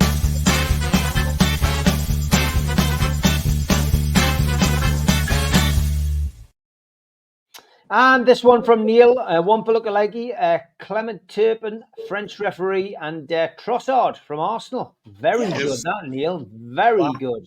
Yeah. Excellent. Going from that to this, thank you, Stephen. Hey, Steve, didn't know you tell us you danced on the Benny Hill show. Which one's you? Me, it's a little bald fella, apparently. I want to see a hand I come thought up that on the was side the and week. top the head. Don't worry, Steve, you're getting it next from Stephen. No. I always knew Benny Hill was a master of disguise, but didn't realise he had Steve Hasty in his repertoire. You see. Bottom left, Steve, I think. Bottom left. Oh, well, yeah, I We guess were all that's one of those pictures. This is a nailed on lookalike from Tim. He says, plenty of hair product. That's good. That's good. And we had this one as well from, it's Unai Emery's birthday today. So here he is at Toledo in the 90s, where he presumably topped up his wages by working as a Sylvester Stallone stunt double. Yeah. Wow. Yeah. Definitely. Yeah. Thank you, David. Well done. Excellent, that. This one, again, from Stephen Kennedy. My God, won't be doing this again. Went to Butland's Minehead for their 80s revival weekend. Mick Hucknall and Bananarama have not aged well, he says. And another one from Stephen. Steve Hasty fan club cracking up at his flock of seagulls lookalike picture. Your fan That would be a club, photograph of you, Steve. it is, yeah. It's a photograph of, and the fan club looks like Steve Hasty. So they obviously wear all the wigs and that. Don't get carried away now. Paddington's out, and so the time for the Jamiroquai lookalike. Very good. Genius. And the Steve Hasty one, which came from a WhatsApp message, God knows how long ago, and I've just found it. Dean, Do you know who sent us that one? Who sent it? Kieran Clark. Right, there you He go. did not. Kieran I Clark, did so. I can Former- prove that for a fact. Kieran Clark sent that one. former Newcastle United player Kieran Clark features on our show by sending a Guarantee lookalike it. 3 of Mitch. Fantastic. Well, it's a very good one, Kieran, but you haven't won. Guaranteed it. Trump and a piece of candy corn. Oh, yeah. Topical, that. Topical. This is- Very topical, that. And this one from Stephen Kennedy. Is this a young Steve Hasty trying to pull off a Brian Connolly lookalike? No. No is the answer. Oh, right, okay. Steve Hasty from Jules. Thank you, Jules. She said she spotted that in the pub. No, she didn't. No, she didn't. And I'm going to stop the alcohol. I thought the next door neighbour had got a cow. Is it not a cow? It's not, no. Bruce Springsteen or Robert De Niro. Definitely, yes. Yeah. And this one, now whose brother is this? Somebody sent this in. It's the brother, and he says he looks like George Michael. And I'm so sorry, I've forgotten who it was. I didn't mark it, and I should have done. Anyway, that's the winner. So it's your brother. I think it's your brother and George Michael. Excellent stuff. If you've got a tune lookalike, go to the Facebook group, go to the Facebook page, or at Steve Rafe on X, and drop them into us, and we'll feature them now.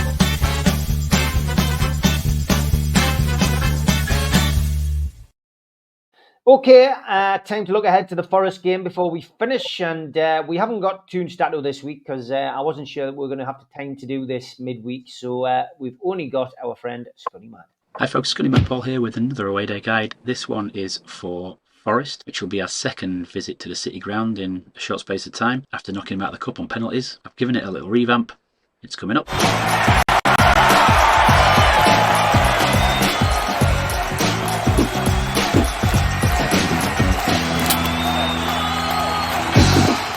Okay, Nottingham Forest. If you're coming on supporters coaches, there is a large parking area right outside the away end, so your coach will stay there and you can go off and find somewhere to have a beer. Alternatively, if you're coming in on train, Nottingham Central Station is on the East Midlands main line, and that'll leave you with a 20 to 25 minute walk to the stadium from there. For those driving in, there's plenty of parking dotted around the city. As for away-friendly pubs, there's quite a decent selection in Nottingham. My personal favourite, I head there every time we go for the first few drinks, is the Stratford Haven pub. Road Scary Error will get you to the front door. It's a mixed pub. You'll meet friendly Forest fans in there have a really good chat about football history. If you're coming in by train, the more popular one for people heading from the train station to the ground, it's probably a quarter of the way there. Swung sheep bits will get you on at the footpath outside Hooters, and it always fills up quite well with visiting supporters. Coming down closer to the ground, their local rivals open up their bar. It was called the Broken Wheelbarrow. It's now been renamed and it's called the Meadow Lane Sports Bar. Pits with Cities will find you the front door in basically what is a giant wall, unless you know what you're looking for. So that's a really handy, 3 words. And then a new one I found last season when we were there was the Brewhouse and Kitchen, just on the north side of the bridge. It's popular, mixed, but there's more away fans in there, I felt, when we were there. There's 2 walkways down the side of the river. There's a lower one that'll get you on the riverbank and a higher one that'll access some businesses. That's the entrance that they have open on a match day. And Inches Zips itself will get you to the gate where the door staff will be letting people in, which is on the opposite corner to the away fan turnstiles. Speaking of which, when you're ready to head there, you do need to be on the east side of the ground. Away fans will be housed in the lower section. Try to go like anti-clockwise around the ground. They have like a street-based fan zone, and people will redirect you and say, not down here, mate. They're not being unfriendly, they're being helpful, actually. It's quite a trek around the stadium. Your 3 words for that is single early dance. Once you get in there, you're fine. It's pretty quick into the ground. There is a search process in place, but they're quite efficient with it. You'll be housed behind the goal and to the right. Have a cracking day. I've been Paul. I'll see you in the next one.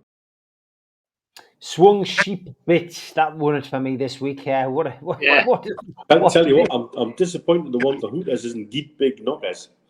They've missed a trick there, mate. Anyway, following the Carabao Cup penalty shootout success in August and a Premier League victory in February, Newcastle do, in fact, make their 3rd visit of 2024 to the City Ground to play Nottingham Forest on Sunday. 2 o'clock kickoff live on Sky Sports. All 2,950 tickets have been sold, and the away ticket transfer scheme is still in operation. Go to NUFC.com, click the link on their page if you want to find that a little bit easier than navigating the site. Neighbours, Notts County, have actually opened a fan zone for away fans going to the City Ground. It's limited to the first 1,000 away ticket holders. The nest is on the Ironmonger Road to the west of Meadow Lane. As we're pre-recording on Wednesday, it's a bit early for confirmation of team news, but we know that Trippier, Botman, Lascelles and Wilson are all out. There wasn't any update on Matt Targett when we went to record this, and Jacob Murphy was doubtful, with this game in mind, so potentially coming back after the international break. Newcastle have now got 3 players who are 1 booking away from an automatic 1-match suspension. Joining Dan Burn and Joe Linton is now Fabian Shaw, who, bearing in mind, has already been suspended this season after the red card early doors. Nuno Espirito Santo's side have won each of their last 3 Premier League games. Their manager has actually been serving a touchline ban for those last 3 games. Former Newcastle players are lying in wait aplenty. Chris Wood, who's been untargeted in the last 3 games and has got 8 Premier League goals to his name so far, is the man in form. Elliot Anderson has been in and out of the team, but when he is in, he's playing well. And Matt Sells, the goalkeeper who didn't really get a chance at St James's Park, has been involved in the last 3 games as well. As I've already mentioned, the game is live on Sky Sports. It is a 2 o'clock kickoff. Anthony Taylor is the referee. It's his first Newcastle game of the season. He's brandished no less than 14 yellow cards during Bournemouth versus Chelsea in September. So let's see what he does at the weekend. VAR this weekend is Tim Robinson, a relatively new name to me. I've got to be honest. I tend to read these out each week and not really heard too much of Tim Robinson. If you're staying local and you're going into town or elsewhere to watch the match, there's no metros running between North Shields and South Gosforth on Saturday or Sunday. Replacement bus service number 900 will run between Regent Centre and North Shields, calling it all affected stations or as near as they can. And if you're travelling from London, the engineering works mean the bus replace trains between Leicester and Bedford on the Midland Main Line. Fans travelling to and from London may be better off using King's Cross and going via Grantham. So, Notts Forest, George, how do you see this game going at the weekend? And give us a prediction as well. Well, I'm usually most optimistic with Newcastle United. But particularly so this weekend. If Newcastle United that we've seen in the last 2 games go to the City Ground, we've got nothing to fear. We've nothing to fear. Only complacency could be our downfall, and I don't see that happening with the way Eddie organises them. So I'm quite optimistic. They've got some dangerous players. You know, they've got a winger, and they've got the bloke they got from Arsenal.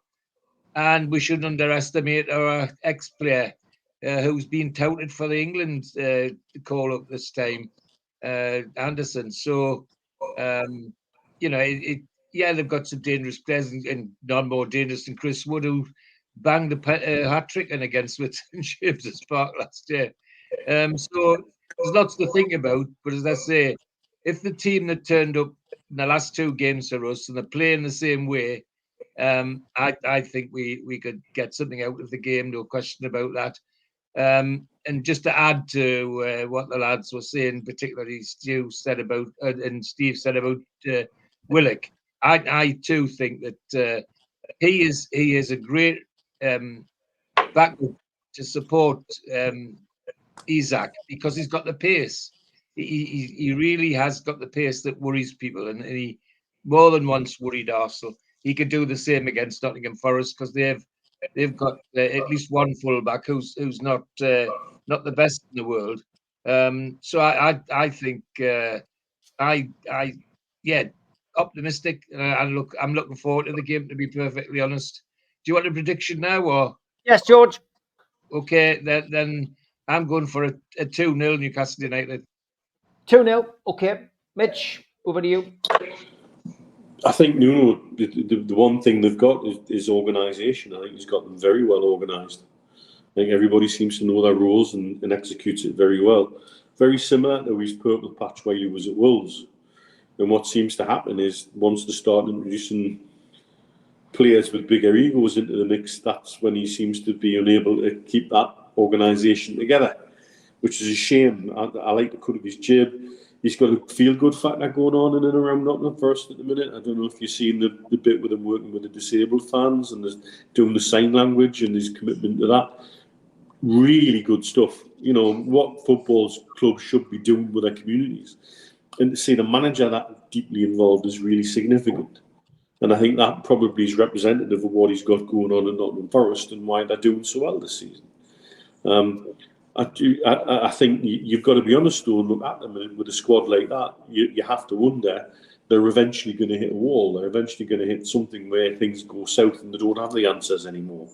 You would hope that we are the kind of calibre of team playing at the level at the minute that we are, that could pose them questions that have not been asked yet this season. I think they're certainly punching above their weight at the moment. But we also can't be arrogant enough to go into this game not thinking that they're dangerous, because I suspect other sides with Champions League aspirations who have come a cropper against Forest this season have done exactly that. And I think if we can match their organisation and better their will in terms of pure talent, we've got more than they have. But again, I wish it was always that easy. It's not played on paper, is it? It's played on grass. We'll have to earn that right. So I think we'll be in for a good game actually at the weekend. Okay, roll the dice and give us a prediction as well. Roll the dice. Ooh, the dice says 0-2. Which is what your dad said. Which I would take all day long. I actually think it's going to end up a 1-1 draw. Oh, okay, 1-1. Okay, Stu. Well, see, we started the first half of the show where it was talking about tickets, and the second half was a bit more upbeat. I need to correct you, Steve, because you said 2,950 tickets have been sold. You didn't say and or gifted.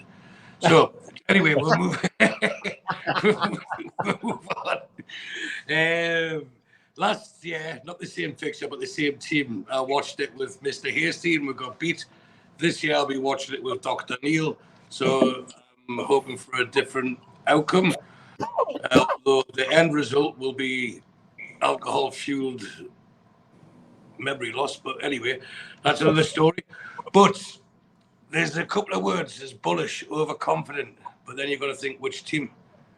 Because they're going to go in there. They're riding the crest of wave. They're far higher than they ever, beyond their expectations. But I keep referring to the same thing. But fair play to Forest. They're a good team. They've got a good set of supporters. But I keep saying the same thing. How many of their players will get in our team? And then everyone goes back to Elliot Anderson. And do you know what? I wish him every success apart from 2 games a season. I hope he goes on and fulfills all his ambitions, but when he plays against us, I hope he has a nightmare. But if we have to be realistic about it, look at, if he was in our squad on Sunday going into this game, would he be in the start 11? Probably not. Probably not. There's your answer.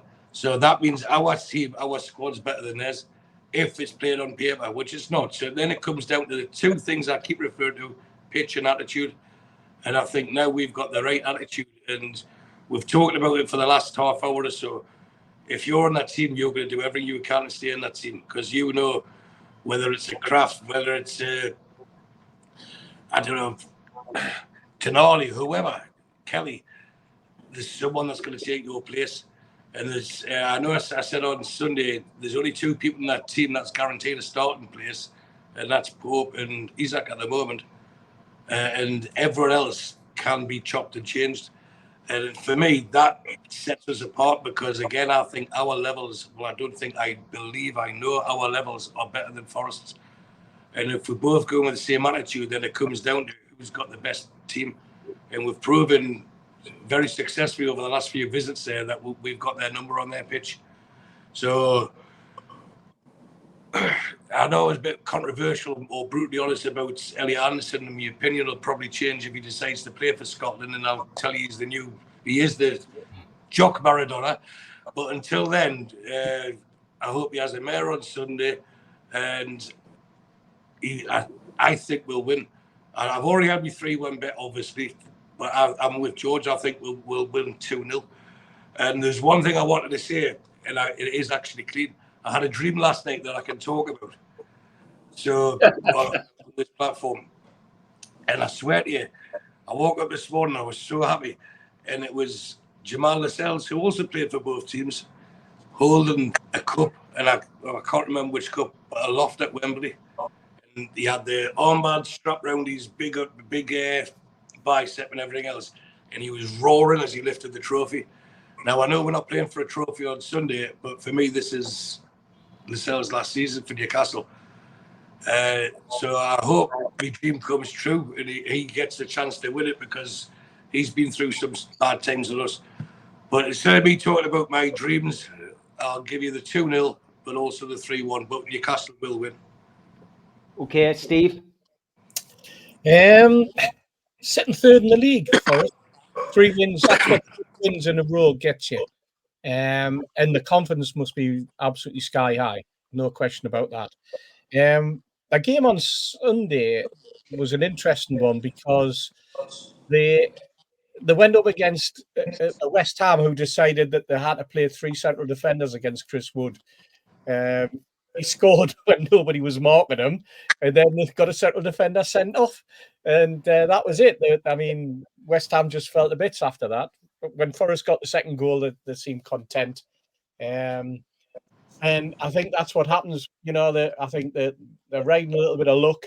It's interesting that Edu is leaving Arsenal to go and join the Nottingham Forest gang, if you like, in terms of being the sporting director, looking after all of the Forest owners' football clubs. That's it. That's an interesting one, and it shows the ambition of Nottingham Forest. But getting back to Forest as an opponent, there is nothing really within that Forest team that watching the way that we played on Saturday that would really frighten you. We shouldn't be going in frightened. We should be going in scared. In fact, we should be going in absolutely with as much confidence as Nottingham Forest have, and turn this into a very, very good game. I think you look at their midfield; they've got 2 wingers, Manga and the Hudson-Odoi, who can cause all sorts of damage. Gibbs White is keeping Anderson out of the team at the moment. They seem to alternate between the 2. And the danger man for us after last season has to be Chris Wood. We've just got to keep him quiet. He's actually Forest's 2nd top goal scorer in the Premiership of all time, with 22 goals. I know Forest have been out of the Premier League for a long time, but that goal on Sunday put him above Stan Collymore in the all-time Nottingham Forest Premier League goals, which it's little stats like that that catch you out and surprise you. And, you know, you forget that Forest were out of the Premier League for so long. But Rich mentioned the manager and the way that he's got them organised. And yes, he is that sort of manager that when they go on a run, they do very, very well. But then when they collapse, they go in like a pack of cards. He's one of those unusual managers that was a goalkeeper as well. And most managers were outfield players. Yeah, he's one of the few that has shown a level of success. And as a goalkeeper, and maybe that's why he's got his defence a little bit tighter this season. Maybe he's had an opportunity to think. He brought one of our ex-goalkeepers in who really didn't shine a light, did he, in Cells? But they're scoring goals and they're not conceding. And that's a great recipe for them. But we should go in with confidence. I think we've got a all-round team than them. And what I'm looking forward to is Newcastle coming away with 3 points, being 1 point behind them, and really, really that would show the rest of the Premier League that we're not scared of anything. It'll show that Saturday wasn't a flash in the pan, and I think we'll do it with a 2-0 win. 2-1 I'm going for. That is the end of NUFC Matters 3 Amigos for this weekend. A great pre-recorded show and great to have Stu on board with us this week. We'll finish with this.